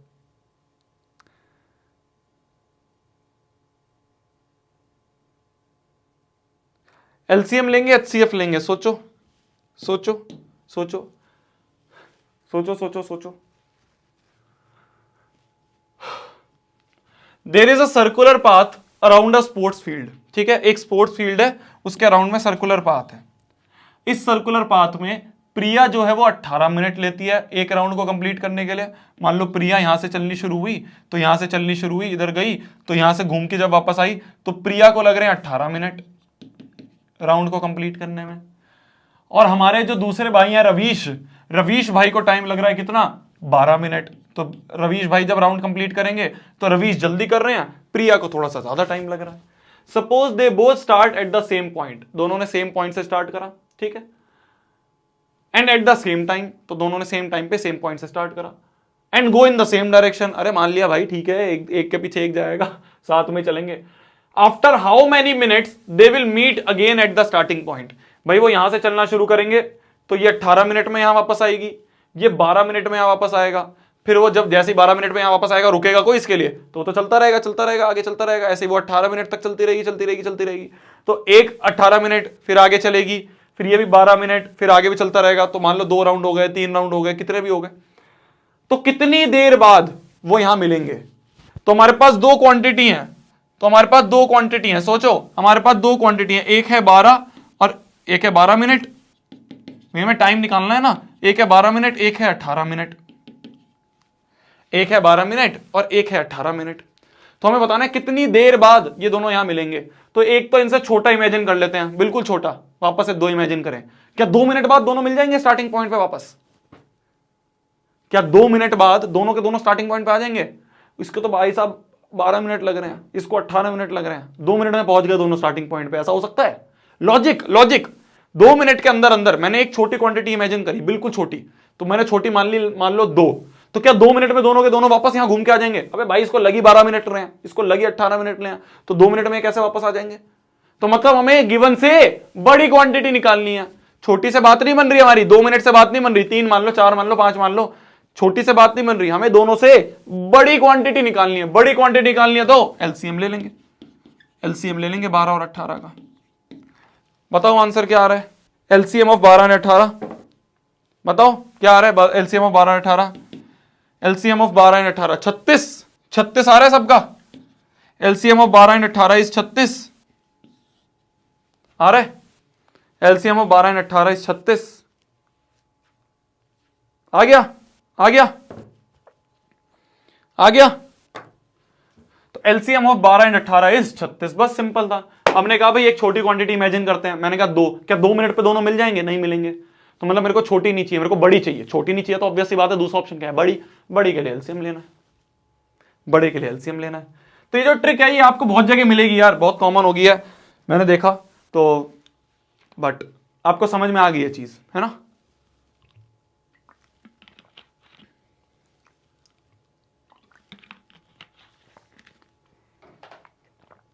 इस ट्रिक से आपके मैक्सिमम क्वेश्चन हो जाएंगे। अगला क्वेश्चन पे है, सीबीएसई 2012 का क्वेश्चन है, length breadth and height of a room are इतना इतना एंड इतना। तो लेंथ जो है हमारी वो है 8 मीटर 50 सेंटीमीटर। 8 मीटर को मैं क्या लिख दूंगा? 8 मीटर भाई दोनों, भाई 1 मीटर में 1 सेंटीमीटर में तो एक जैसा बना लेते हैं ना, तो 8 मीटर हो जाएगा 800 सेंटीमीटर। तो 800 सेंटीमीटर प्लस 50 सेंटीमीटर, मतलब इसको मैं 850 सेंटीमीटर लिख सकता हूं। 8 मीटर 550 सेंटीमीटर को मैं 850 सेंटीमीटर लिख सकता हूं, तो इसको मैंने लिख दिया 850 सेंटीमीटर। ब्रेड्थ जो है हमारी वो है 6 मीटर 25 सेंटीमीटर, तो इसको मैं लिख सकता हूं 625 सेंटीमीटर। और जो हमारी हाइट है वो है 4 मीटर 75 सेंटीमीटर। 4 मीटर 75 सेंटीमीटर, तो ये हो गई 475 सेंटीमीटर। ठीक है, ये हो गई 475 सेंटीमीटर हो गई। 8000 से हमने शुरू करा था, है ना, बीच में 9000 भी हुए थे, और अब हैं 8300। तो मतलब अगर हम पीक को लें 9000, तो 700 बच्चों की भीड़ चली गई, 700 बच्चों की भीड़ छट गई है। देखते हैं एंड तक कितने रुकेंगे। कोई लाइक नहीं कर रहा? लाइक तो कर देंगे यार, वो लाइक उनको आता है करना, लाइक तो सब बच्चों को पता करना होता है वीडियो को। अब उनको इतनी प्यार है मेरे से तो लाइक तो जरूर करेंगे ना। तो length breadth and height of a room are this. अब हमें क्या क्वेश्चन है? क्वेश्चन है find the length of longest rod that can measure the dimension of the room. Longest rod मतलब स्केल मान लो, हमें स्केल की जरूरत है।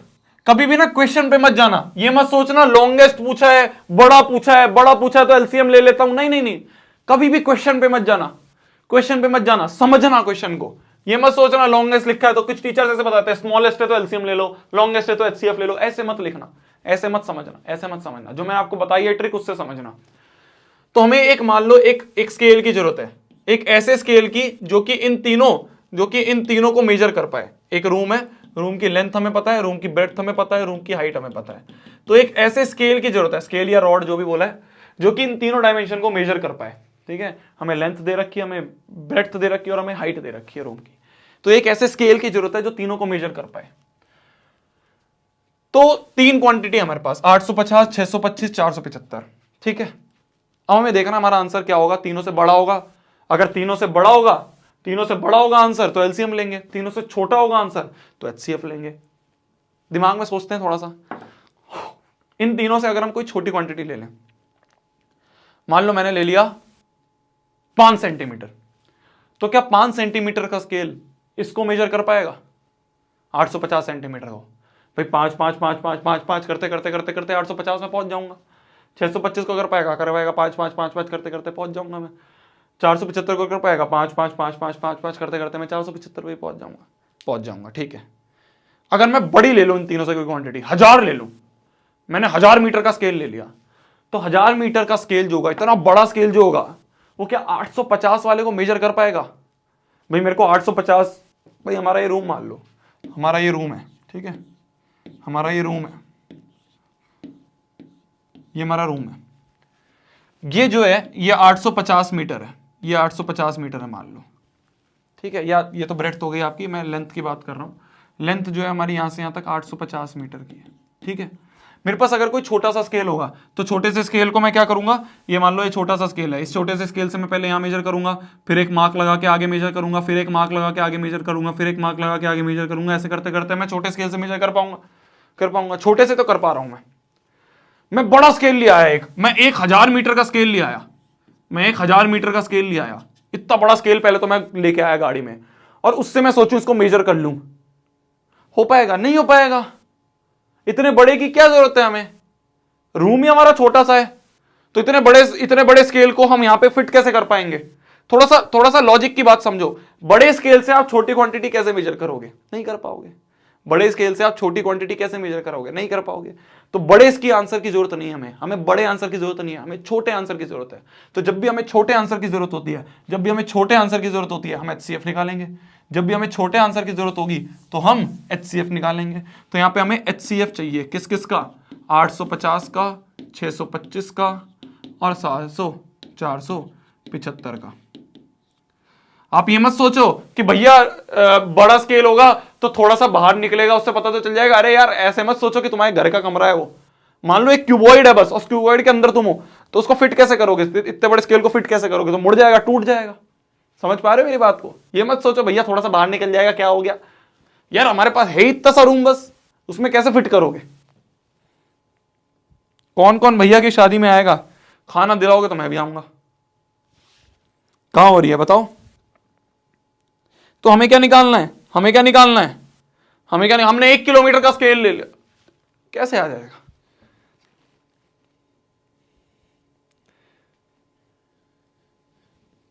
शोभित भैया बोर्ड एग्जाम के बाद इलेक्शन लड़ेंगे, अच्छा।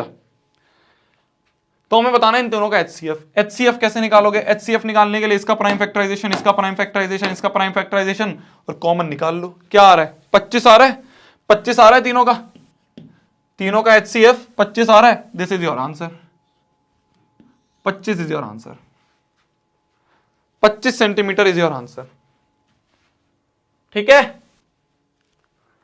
25 सेंटीमीटर इज योर आंसर। तो हमें 25 सेंटीमीटर के स्केल से आंसर आ जाएगा। आगे बढ़े। अगला क्वेश्चन कहता है, इसके लिए एक छोटा सा आपको फॉर्मूले की जरूरत है। ये फॉर्मूले पे 2 बार सवाल पूछ रखा है, 11 और 12 में, फिर से आ सकता है। फॉर्मूला ये है, एक फॉर्मूला है कि अगर 2 नंबर है ए एंड बी, ये 2 नंबर हैं, तो HCF of A and B into LCM of A and B जो होगा, ए और बी का HCF निकाला आपने, ए और बी का LCM आपने निकाला, तो वो किसके बराबर होगा? वो इन दोनों के प्रोडक्ट के बराबर होगा, मतलब ए इंटू बी के बराबर होगा। वो इन दोनों के प्रोडक्ट के बराबर होगा, मतलब ए इंटू बी के बराबर होगा। ये फॉर्मूला है जो आपको थोड़ा काम आएगा। ये एक फॉर्मूला है कि अगर ए और बी 2 नंबर हैं तो उनका HCF और उनके LCM को प्रोडक्ट करेंगे तो वो ए और बी के प्रोडक्ट के बराबर आएगा, ठीक है। अब ये सवाल को करो।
आ गया।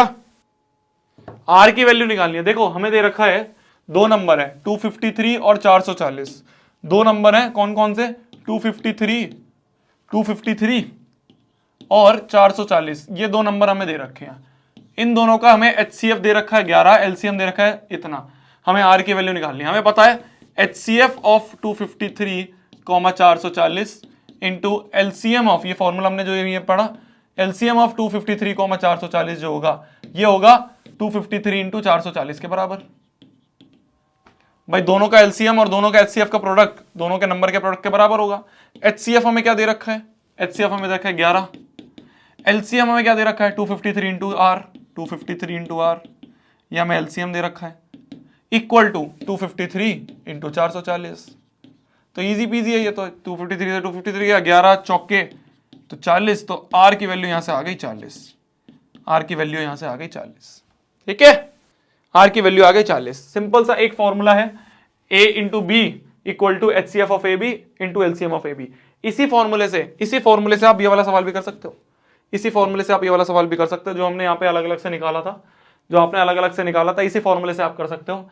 क्या, हमें LCM अपॉन HCF चाहिए, तो हमें पता है LCM इंटू HCF जो होता है वो A इंटू बी के बराबर होता है, वो A इंटू बी के बराबर होता है। तो हमें अपॉन में चाहिए, कैसे करोगे बताओ, A अपॉन बी कर दोगे यार, ऑब्वियस सी बात है, 4/2 हो जाएगा आंसर, 2/1 आ गया। ठीक है, तो आप ये फॉर्मूला भी समझ गए, आप ये फॉर्मूला भी समझ गए। एक ही स्लाइड दो बार आ गई, अरे वाह। तो इस स्लाइड को डिलीट कर देते हैं यहां से, इस स्लाइड को यहां से डिलीट कर देते हैं। अब हम आते हैं रेशनल और इरेशनल नंबर पे। 7.8 के अराउंड 9000 थे ना, तो यहां 2000 2200 बच्चों की भीड़ चली गई है, 2200 की भीड़ छट चुकी है। देखते हैं आखिरी तक कितने रहेंगे।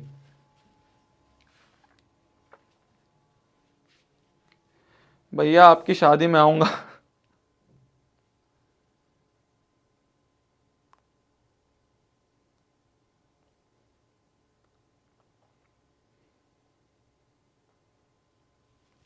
बहुत शैतान हो बेटा, बहुत शैतान हो, बहुत शैतान हो, बहुत शैतान हो, बहुत शैतान हो। अब आते हैं हम रेशनल और इरेशनल नंबर्स पे। ये आपका लास्ट टॉपिक है, ये आपका लास्ट टॉपिक है इस चैप्टर का, ये आपका लास्ट टॉपिक है इस चैप्टर का। ठीक है, दो टॉपिक हमने खत्म कर दिए, वर्ड प्रॉब्लम हमने खत्म कर दी, प्राइम फैक्टराइजेशन, HCF LCM हमने खत्म कर दिया। अब बचा है हमारा रेशनल और इरेशनल नंबर्स। इसके बारे में पढ़ते हैं, फिर हम आज के इस लेक्चर की समाप्ति करेंगे। तो देखो जी, रेशनल नंबर क्या होते हैं, ऐसे नंबर जिसको हम P अपॉन Q की फॉर्म में लिख दें, जहां पे P and Q does not have any common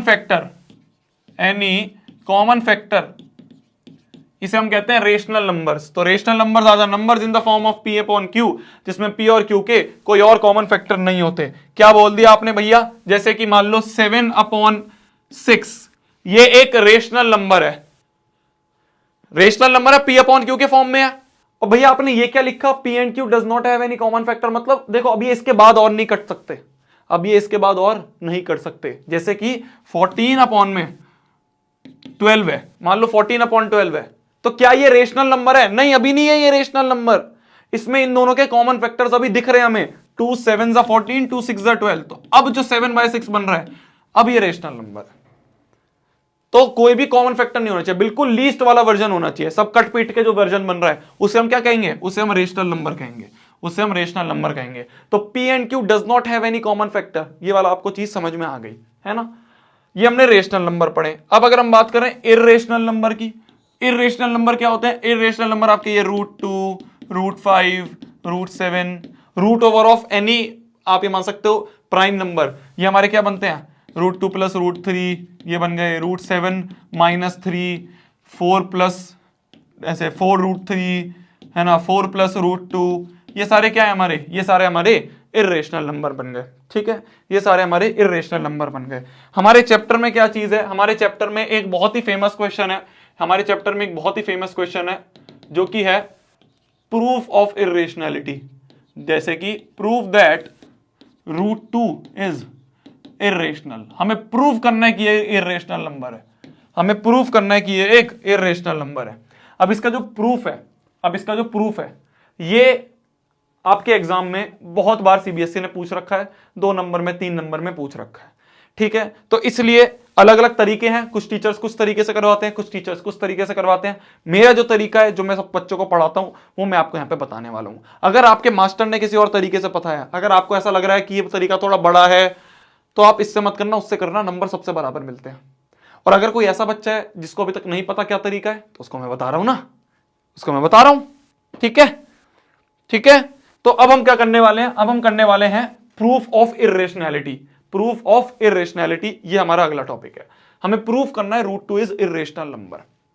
कैसे प्रूफ करेंगे? This proof is done by contradiction, by contradiction. Contradiction से हम इस प्रूफ को कर रहेंगे। कॉन्ट्राडिक्शन मतलब हम मान लेंगे कि ये रेशनल है, हम पहले मान लेंगे कि ये एक रेशनल नंबर है, और फिर हम कहेंगे अरे रे रे रे हमसे गलती हो गई, हमसे गलती हो गई रे बाबा, गलती हो गई, इर्रेशनल ही है। इस तरह से हम इसको प्रूफ कर रहे होंगे। क्या बोला मैंने? हम मान लेंगे कि ये रेशनल है। Let root 2 is rational, let root 2 is rational, ठीक है। हमने मान लिया रूट 2 एक रेशनल नंबर है। अगर ये एक रेशनल नंबर है तो हम रूट 2 को p बाई क्यू की फॉर्म में लिख सकते हैं, जहां पे p and q, p by Q की फॉर्म में लिख सकते हैं, जहां पे p and q does not have any common factor, any common factor. यही तो हमने पीछे लिखा। हम इसको p बाई क्यू की फॉर्म में लिख सकते हैं, जहां पे p and q does not have any common factor, मतलब कि ये सबसे छोटे हैं, इसके बाद ये नहीं कटेंगे। तो हमने इसको p बाई क्यू की फॉर्म में लिख दिया रूट 2 को, ठीक है, लिख दिया। एक थ्योरम है छोटी सी, भाई इस पे आते हैं अपन, इस पे एक थ्योरम है छोटी सी, पहले वो बता लो। देखो, if p divides a square then p divides a also.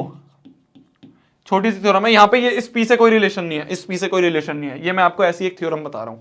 ये एक इंपॉर्टेंट थ्योरम है, ये आपको पता होनी चाहिए कि अगर p a स्क्वायर को डिवाइड कर रहा है तो p a को भी करेगा। मतलब कि मान लो p जो है वो 5 स्क्वायर को कोई डिवाइड कर रहा है, या मान लो 6 स्क्वायर को कोई डिवाइड कर रहा है, मान लो 2 जो है वो 6 स्क्वायर को डिवाइड कर रहा है, तो 2 जो है वो 6 को भी डिवाइड करेगा। ये थ्योरम है। ऑब्वियस सी बात है भाई, 6 स्क्वायर मतलब 6 स्क्वायर को अगर ये डिवाइड कर रहा है, मतलब 36 को अगर ये डिवाइड कर रहा है, 36 को अगर 2 डिवाइड कर रहा है, कर देगा 18 कर देगा। डिवाइड मतलब कोई रिमाइंडर नहीं छोड़ेगा, कोई रिमाइंडर नहीं छोड़ेगा, एक हमें नंबर मिल जाएगा पूरा का पूरा। तो मतलब अगर ये 6 स्क्वायर को डिवाइड कर रहा है तो ये 6 को भी डिवाइड करेगा। तो ये एक थ्योरम है कि if p divides a square then p divides a also. ये छोटी सी थ्योरम है, ये हमें काम आएगी यहां पे, इसलिए मैं आपको बता रहा हूं। वापस आते हैं इस क्वेश्चन पे, वापस आते हैं इस क्वेश्चन पे। देखो ध्यान से देखना, वापस एक बार रटना है आपको, बेसिक सी बात है, रटने वाली चीजें कैसे प्रूफ होता है, ऐसे ही आपके सारे प्रूफ होंगे आगे। तो लेट रूट 2 इज रेशनल, ये मान लिया हमने, तो रूट 2 को हमने p बाई क्यू की फॉर्म में लिख दिया, ठीक है। Squaring both sides, squaring both sides, तो दोनों साइड्स हम क्या करेंगे, अब स्क्वायर कर देंगे। तो बन जाएगा 2 बराबर p square by Q square, root 2 का स्क्वायर 2 हो जाएगा, p square by Q square बन गया। तो यहां से बन जाएगा q स्क्वायर बराबर p स्क्वायर बाई 2। यहां से हम ये देख सकते हैं, यहां से हम ये देख सकते हैं कि 2 डिवाइड्स p स्क्वायर। भाई p स्क्वायर को जब 2 ने डिवाइड करा तो कोई नंबर हमें मिला, जो कि रिमाइंडर नहीं मिल रहा ना हमें, p स्क्वायर बाई 2 कोई नंबर मिला, मतलब कि 2 जो है वो p स्क्वायर को डिवाइड कर रहा है। तो हम ये कह सकते हैं therefore 2 will divide p also, 2 divide p also, 2p को भी डिवाइड करेगा, 2p को भी डिवाइड करेगा, जैसे हमने फर्स्ट इक्वेशन कह दी। तो अगर 2p स्क्वायर को डिवाइड कर रहा है तो 2p को भी डिवाइड करेगा, मतलब कि कुछ ऐसा बन जाएगा ये, मतलब कि 2 जो है वो p को भी डिवाइड करेगा। तो जब 2 ने p को डिवाइड करा तो मान लो ये n बना, मान लो एक n नंबर बना, लेट। तो यहां से हमें मिल गया p की वैल्यू 2n मिल गई। इसको पुट कर दो फर्स्ट में, पुट इन फर्स्ट, इसको पुट कर देंगे, इसको पुट कर देंगे इस फर्स्ट में। तो यहां से बन गया q स्क्वायर बराबर 2n का स्क्वायर, p की वैल्यू 2n रख दी, p की वैल्यू 2n रख दी, 2n का स्क्वायर बाय 2। तो यहां से बन गया q स्क्वायर बराबर 4n स्क्वायर बाय 2, 2 से 2 कटा, तो यहां से बन रहा है q स्क्वायर बाय 2 बराबर n स्क्वायर। अब देखो वापस से 2 ने q स्क्वायर को डिवाइड करा और एक n मिला, 2 ने q स्क्वायर को डिवाइड करा और एक n मिला, मतलब कि यहां से भी हम कह सकते हैं 2 divides q square also, 2 divides q square, अगर q स्क्वायर को कर रहा है तो q को भी करेगा, तो 2 डिवाइड q ऑल्सो। तो 2 ने तो q को भी डिवाइड कर दिया भाई साहब, तो 2 ने तो q को भी डिवाइड कर दिया, मान लो ये m बना लेट, तो यहां से मिल गया हमें q बराबर 2m मिल गया, q बराबर 2m मिल गया, p बराबर 2n है, q बराबर 2m है, तो भाई p बाई q जो होगा वो बन जाएगा 2n अपॉन में 2m। ये क्या हो गया, ये क्या हो गया, यहां पे तो हमें 2 भी दिख रहा है, हमने तो बोला था p बाई क्यू जो है वो ऐसे नंबर है जिसका कोई भी अब कॉमन फैक्टर नहीं होगा, यहां पे तो हमें 2 और 2 दोनों में कॉमन दिख रहे हैं, दोनों कॉमन फैक्टर दिख रहे हैं हमें, यहां पे तो 2 और 2 जो है ये कॉमन फैक्टर दिख रहे हैं p अपॉन क्यू में, पर हमने यहां बोला था p अपॉन क्यू का कोई कॉमन फैक्टर नहीं होगा, तो दिस कॉन्ट्राडिक्शन या फिर ये जो हमें मिला this result is due to our wrong assumption, ये जो कॉन्ट्राडिक्शन आया, रिजल्ट बोलोगे कॉन्ट्राडिक्शन बोलोगे एक ही बात है, कॉन्ट्राडिक्शन लिख सकते हैं अपन, तो दिस कॉन्ट्राडिक्शन, ये जो कॉन्ट्राडिक्शन आया कि भाई p अपॉन क्यू तो कोई भी कॉमन फैक्टर नहीं लेता था, पर यहां दिख गया p upon Q 2 common factor ले रहा है, तो this contradiction is due to, ये क्यों हुआ contradiction, due to our wrong assumption, ये जो हमने रॉन्ग एजम्पशन ले लिया था, क्या रॉन्ग एजम्पशन ली थी हमने, क्या रॉन्ग एजम्पशन ली थी हमने, दैट कि रूट 2 इज रेशनल, हमने रॉन्ग एजम्पशन ले ली थी कि रूट 2 रेशनल है, तो हम माफी मांगते हैं, तो hence root 2 is irrational, hence root 2 is irrational. तो ये जो प्रूफ है ये बिल्कुल आए बैंगन जैसा है, ये जो प्रूफ है ये बिल्कुल बैंगन जैसा है ना, ये ना, ये प्रूफ जो है ये बिल्कुल बैंगन जैसा है।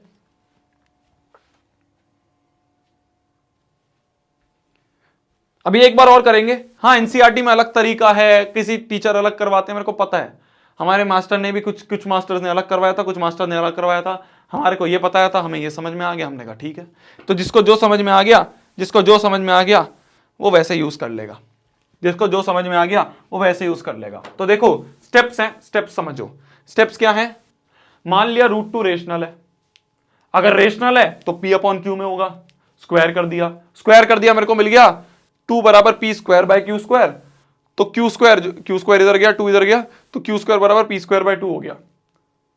तो जब मैं पी स्क्वायर को 2 से डिवाइड कर रहा हूं तो मेरे को एक क्यू स्क्वायर मिल रहा है, कोई रिमाइंडर नहीं मिल रहा, मतलब इसको कंप्लीटली डिवाइड कर रहा है, मतलब कि 2 जो है वो पी स्क्वायर को डिवाइड कर रहा है। और मैंने एक थ्योरम बताई कि अगर कोई ए स्क्वायर को डिवाइड कर रहा है तो ए को भी करेगा, मतलब कि 2 अगर पी स्क्वायर को कर रहा है तो 2 पी को भी करेगा, ठीक है। तो मैंने मान लिया जब 2 ने p को डिवाइड करा तो n आया कुछ, तो p बराबर 2n आया, ये 2n उठा के मैंने यहां पुट करा, जब मैंने यहां पुट करा, यहां पुट करते ही मैंने देखा q2 जो है वो q को भी डिवाइड कर रहा है, q square by 2 equal to n square आ रहा है, तो 2 ने तो भाई साहब यहां q स्क्वायर को भी डिवाइड कर दिया, मतलब 2 तो q को भी डिवाइड कर रहा है। तो मैंने कहा भाई q को जब 2 ने डिवाइड करा तो मान लो m आया, तो q की वैल्यू 2m आ गई, p आया 2n, q आया 2m, तो p अपॉन q आया 2n अपॉन 2m। यहां मैंने बोला था p और q के कोई कॉमन फैक्टर नहीं है, p और q जो है बिल्कुल कट पीट के आया है, और यहां मैं बोल रहा हूं यहां पे 2 अपॉन 2 दिख रहा है मेरे को कॉमन फैक्टर, दोनों में कॉमन फैक्टर 2 दिख रहा है मुझे। तो ये जो कॉन्ट्राडिक्शन हुआ, ये क्यों हुआ, क्योंकि हमने यहां पे गलत एजम्पशन ले ली थी कि ये एक रेशनल नंबर है, हमने यहां पे ये गलत एजम्पशन ले ली थी कि ये रेशनल है। तो हमने गलत एजम्पशन ली थी रेशनल है, तो क्या होगा भाई, एजम्पशन गलत हो गई, हमसे माफी हो गई, माफ कर दो, रेशनल है, इर्रेशनल है, ठीक है, हो गया जी, बैंगन समझ में आ गई, आए बैंगन, ठीक है। तो रूट 2 इज इर्रेशनल, ये हमने प्रूव कर दिया। एक और करें, प्रूव दैट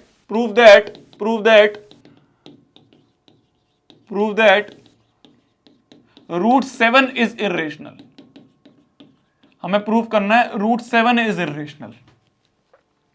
तो हमें रूट 7 को इर्रेशनल प्रूव करना है, कैसे करेंगे, 7100 बच्चे, 3000 की भीड़ छट गई, तो prove that root 7 is irrational.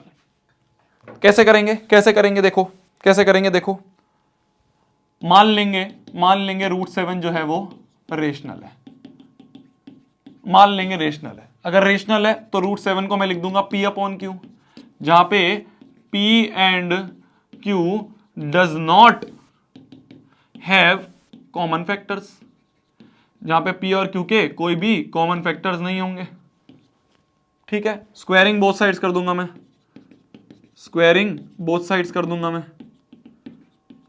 तो यहां से बन गया 7 बराबर P square by Q square. Q इधर है गया, 7 इधर आ गया, तो क्यू स्क्वायर बराबर आ गया पी स्क्वायर बाय 7। यहां से मैंने देखा कि 7 डिवाइड्स पी स्क्वायर। अगर 7 पी स्क्वायर को कर रहा है तो 7 will divide P also, 7 will divide P also. तो मतलब 7 ने p को डिवाइड करा, जब 7 ने, तो मैंने मान लिया n आया, n आ रहा है, तो p बराबर आ गया 7n। ये p बराबर 7n मैं यहां पे फर्स्ट में पुट करूंगा, तो पुट इन फर्स्ट, तो p बराबर 7n करेंगे तो q स्क्वायर बराबर 7n का स्क्वायर बाय 7। तो यहां से बन रहा है q square equal to 49n square by 7। तो 7 7 जा 49, तो q स्क्वायर बाय 7, ये 7 इधर आएगा, इक्वल टू n स्क्वायर बन रहा है। यहां से हमने देखा कि 7 डिवाइड q स्क्वायर, भाई 7 ने q स्क्वायर को भी डिवाइड कर दिया, therefore 7 divide q also, 7 divide q also. तो 7 ने तो भाई साहब q को भी डिवाइड कर दिया, तो 7 ने q को डिवाइड करा, तो ये मान लो m है, तो q बराबर आ गया 7m। अब मैं अगर p अपॉन q करूं तो बन रहा है 7n अपॉन में 7m। अब मैं p अपॉन q करूं तो बन रहा है 7n अपॉन 7m। तो यहां पे हमने देखा कि 7 इज अ कॉमन फैक्टर, 7 एक कॉमन फैक्टर दिख रहा है, पर हमने तो बोला था कि कोई कॉमन फैक्टर नहीं होगा। तो दिस कॉन्ट्राडिक्शन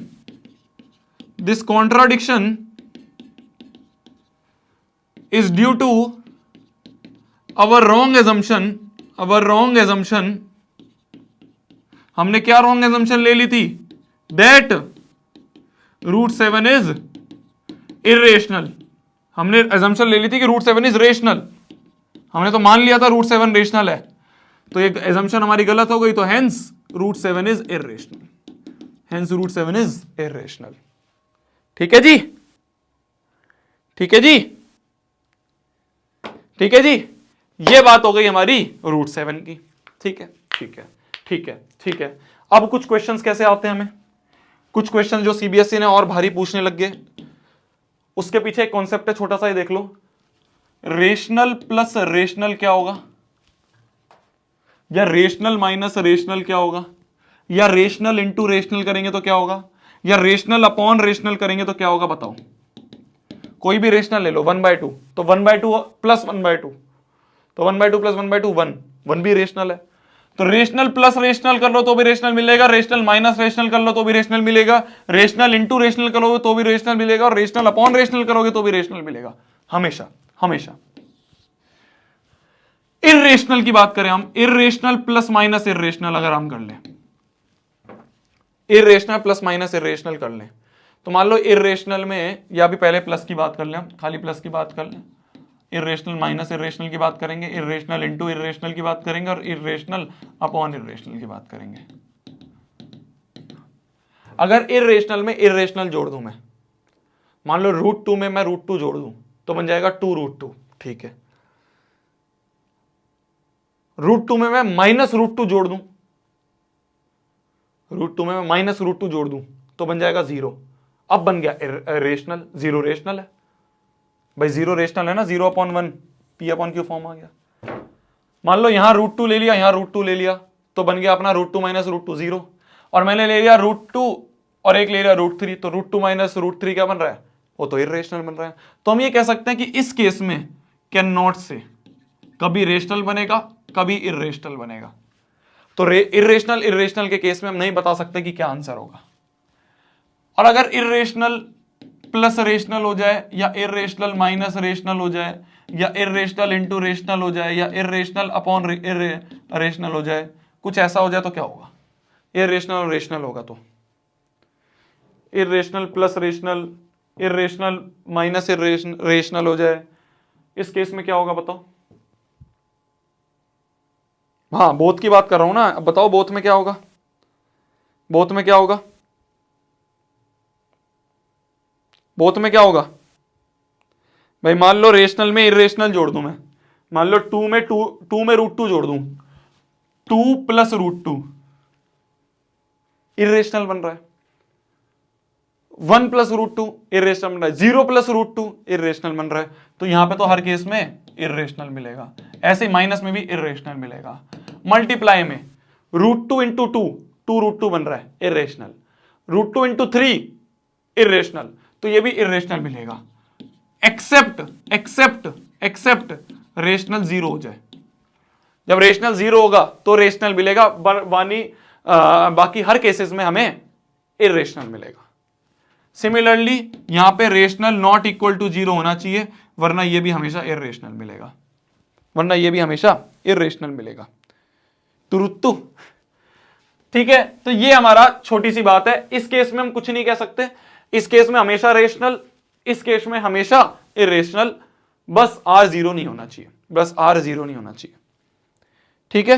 हाँ, 0 से मल्टीप्लाई करेंगे। एक बच्चे ने आया ना डाउट, वही बच्चे के डाउट होते हैं कि भैया 0 लगा देंगे तो क्या होगा। 0 लगा देंगे तो वो नहीं होगा, 0 लगा देंगे तो वो रेशनल होगा, बाकी सारे केसेस में ये इरेशनल बनेंगे, ठीक है। तो अगर किसी भी इरेशनल में मैं रेशनल जोड़ दूं, किसी भी इरेशनल में मैं रेशनल जोड़ दूं, किसी भी इरेशनल में मैं रेशनल मल्टीप्लाई कर दूं, किसी भी इरेशनल को डिवाइड कर दूं मैं, तो उन सब केस में ये इरेशनल ही रहेंगे, ठीक है।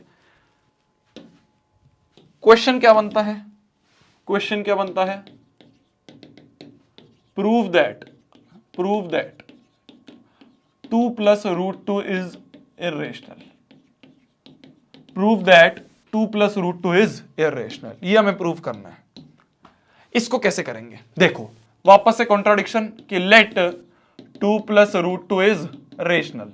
हमने मान लिया ये रेशनल है। अगर ये रेशनल है तो 2 plus root 2 will be equal to P upon Q, where P and Q will not have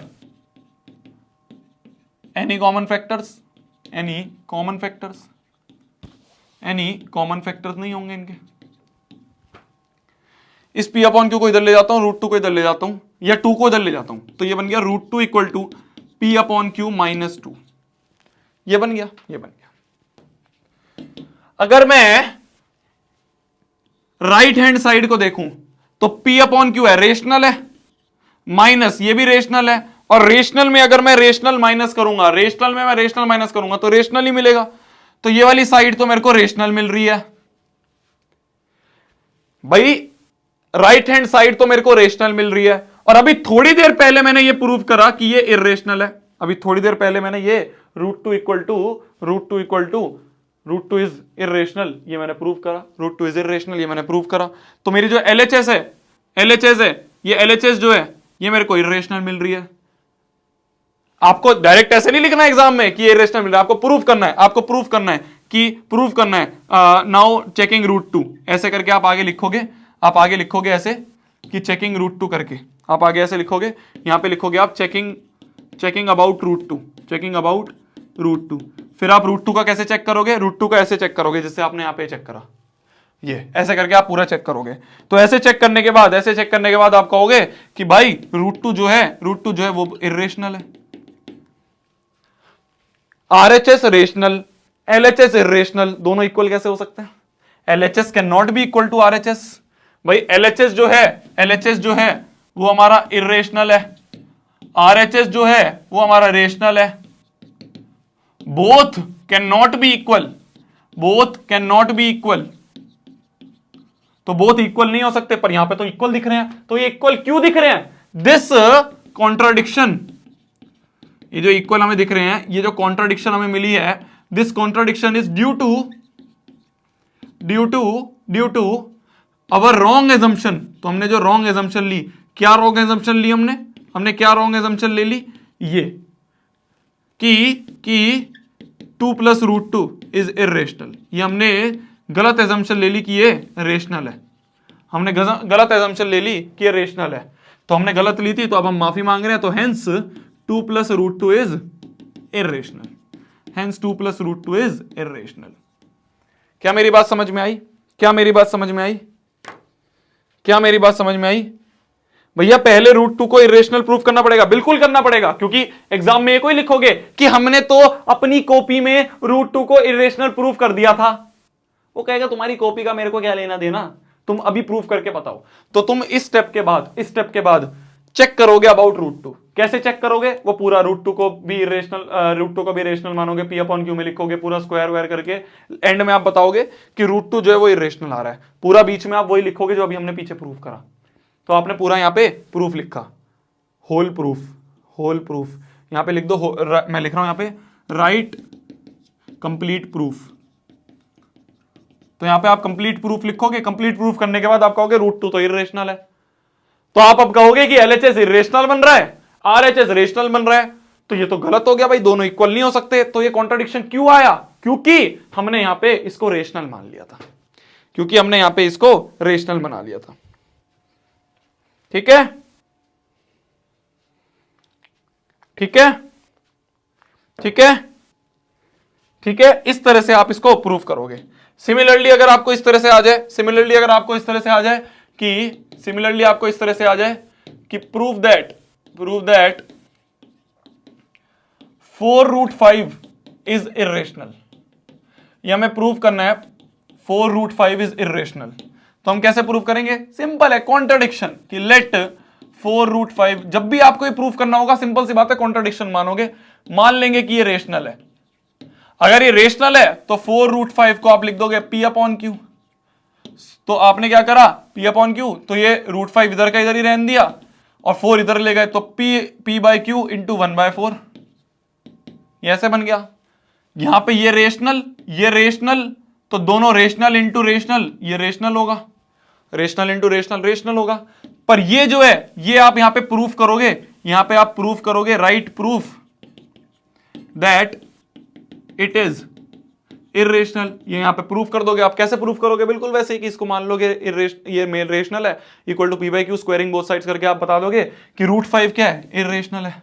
तो अब आप कह दोगे कि भाई साहब RHS जो है वो तो हमारा रेशनल बन रहा है और LHS जो है वो हमारा इरेशनल बन रहा है। RHS तो रेशनल बन रहा है, LHS इरेशनल बन रहा है, तो ये can not be equal, both can not be equal, और दोनों को हमने यहां पे इक्वल का साइन लगा दिया, तो both can not be equal, both can not be equal, तो इक्वल नहीं हो सकते। तो ये जो कॉन्ट्राडिक्शन हुई, वापस वही लाइन लिखोगे कि this contradiction is due to, वापस एक ही लाइन लिख रहा हूं मैं, भाई साहब रट गई मेरे को, due to our wrong assumption, हमने क्या रॉन्ग एजम्पशन ले ली थी? दैट 4√5 इज रेशनल, हमने एजम्पशन ले ली थी कि 4√5 जो है इज रेशनल, हमने गलत ले लिया तो माफ कर दो जी, हेंस 4√5 इज इरेशनल। इसी के साथ आपका आज का समाप्त होता है चैप्टर 6.4 के जो हैं बच्चे हमारे साथ आज लास्ट तक बने रहे। शुरुआत हमने करी थी 9,000 पे, अराउंड 2600 बच्चों ने अपना दम तोड़ा, 2600 बच्चों ने बीच में धराशायी हुए, 6,400 बच्चे एंड तक रुके रहे। Thank you so much. अगर आप सभी ने आज की क्लास को यहां तक एंजॉय करा, आज की क्लास को यहां तक देखा, अब हम मिलेंगे कल की क्लास में। कल हम कर रहे होंगे कौन सा चैप्टर, कौन सा लिखा है जी टाइम टेबल में? कल हम कर रहे होंगे पॉलिनोमियल्स, एक और निहायत ही आसान चैप्टर। ये सारे चैप्टर आपको इसलिए आसान लग रहे हैं क्योंकि आपने भारी भारी चैप्टर शुरू में कंप्लीट कर लिए। आपने triangles, trigonometry, area related circles, surface area, volume, coordinate geometry, ये सारे भारी भारी चैप्टर आपने शुरू में कंप्लीट कर लिए। तो आपको ये वाले चैप्टर निहायत लल्लू चैप्टर लगेंगे क्योंकि इसमें कोई दिमाग लग रहा ही नहीं है। इसमें तो डायरेक्ट बस लिखते रहो, प्रूफ करते रहो, आंसर पालो। और आपको आसान इसलिए भी लग रहा है, क्योंकि शोभित भैया ने एक छोटी सी यहाँ पे ट्रिक आपको बता दी। वो ट्रिक ये थी कि अगर आपको आंसर बड़ा निकालना है तो आपको एलसीएम यूज करना पड़ेगा, आपको आंसर छोटा निकालना है तो एचसीएफ यूज करना पड़ेगा। इसे करते ही आपके सारे सवाल बहुत अच्छे से सॉल्व हो रहे हैं। तो आपके सारे सवाल अगर सॉल्व हो रहे हैं तो आप इसके बाद अब छोटा सा होमवर्क करोगे। आपका होमवर्क आप सभी को पता होता है क्या होता है, पर मैं फिर से इसलिए लिखता हूं जिससे कि आपको रिमाइंड हो जाए। सबसे पहला काम आपका होता है कि आपको रिवाइज करने हैं ये सारे नोट्स रिवाइज करते ही आपका दूसरा काम जो होता है वो होता है कि आप पूरी एनसीईआरटी कर लो। एनसीईआरटी करने के बाद आपका तीसरा काम होता है कि आप सारे के सारे प्रीवियस ईयर क्वेश्चंस कर लो। प्रीवियस ईयर क्वेश्चन अगर किसी बच्चे को अभी तक भी नहीं पता कहां मिलेंगे तो वो आके हमारे टेलीग्राम चैनल पे देख सकता है। कोई अगर बच्चा पूछे कि भैया टेलीग्राम चैनल कहां पे है तो उस बच्चे को कह देना कि बेटा एक बार बस डिस्क्रिप्शन चेक कर ले, तो डिस्क्रिप्शन में उसे टेलीग्राम चैनल का भी लिंक मिल जाएगा। टेलीग्राम चैनल के लिंक पे वो डिस्क्रिप्शन में जाएगा, टेलीग्राम चैनल पे जाते ही उसको प्रीवियस ईयर क्वेश्चन मिल जाएंगे, प्रीवियस ईयर क्वेश्चंस वो कर लेगा, उसका पहला चैप्टर कंप्लीट हो जाएगा, उसके पहले चैप्टर से कोई सवाल नहीं रुकेगा, और उसका जो एम है कि वो इस साल 100/100 लेके आ जाए मैथ्स के एग्जाम में, वो एम वो यहां से कंप्लीट कर पाएगा। बोलो जय सिया राम। ये हमारे आज के प्रवचन हो गए कंप्लीट, ये हमारे आज के प्रवचन हो गए complete. Thank you so much, thank you so much. मिलते हैं अगले चैप्टर में। इजी पीजी चैप्टर आज हमने कंप्लीट करा, बहुत मजा आया इस चैप्टर को करने में, आपको भी शायद मजा आया होगा, आपको थोड़ा बोर भी लगा होगा, मेरे को पता है, क्योंकि बहुत ही बोर ये चैप्टर है, बट क्या कर सकते हैं, करना तो पड़ेगा, सीबीएसई ने डाला है। बस कितने बढ़िया भाई, 2 घंटे से ऊपर की आज भी क्लास हो गई। मिलते हैं कल वाली क्लास में, कल भी 9 बजे इसी समय पे आते हैं हम पॉलिनोमियल्स को समाप्त करने। पॉलिनोमियल्स करेंगे, फिर पेयर ऑफ लीनियर इक्वेशन करेंगे, फिर क्वाड्रेटिक इक्वेशन करेंगे, फिर एपी करेंगे, फिर स्टैटिस्टिक्स करेंगे, प्रोबेबिलिटी करेंगे, और मिलेंगे कल वाली क्लास में। Bye bye, good night. तब तक के लिए वही पढ़ना है, फोड़ना है, कहर मचा देना है, आग लगा देनी है। टाटा, गुड नाइट, खाना खा लो, आप भी, मैं भी खाऊंगा। Bye bye bye bye bye bye bye bye bye bye bye bye bye bye. Triangles की ट्रिक बता दो भैया। ट्रायंगल्स की ट्रिक जो है वो ये है कि आपको शोभित भैया का लेक्चर नंबर 2 जो आपके इसी चैनल पे है, डे नंबर 2 में ट्रायंगल्स आपको दिख जाएगा। उस ट्रायंगल्स को आप देख लोगे, आपको सारे सवाल समझ में आ जाएंगे, आप पूरी एनसीईआरटी कर लोगे, आपके एनसीईआरटी से ट्रायंगल और प्रीवियस से ट्रायंगल कंप्लीट हो जाएगा। Bye bye bye bye bye, good night, bye.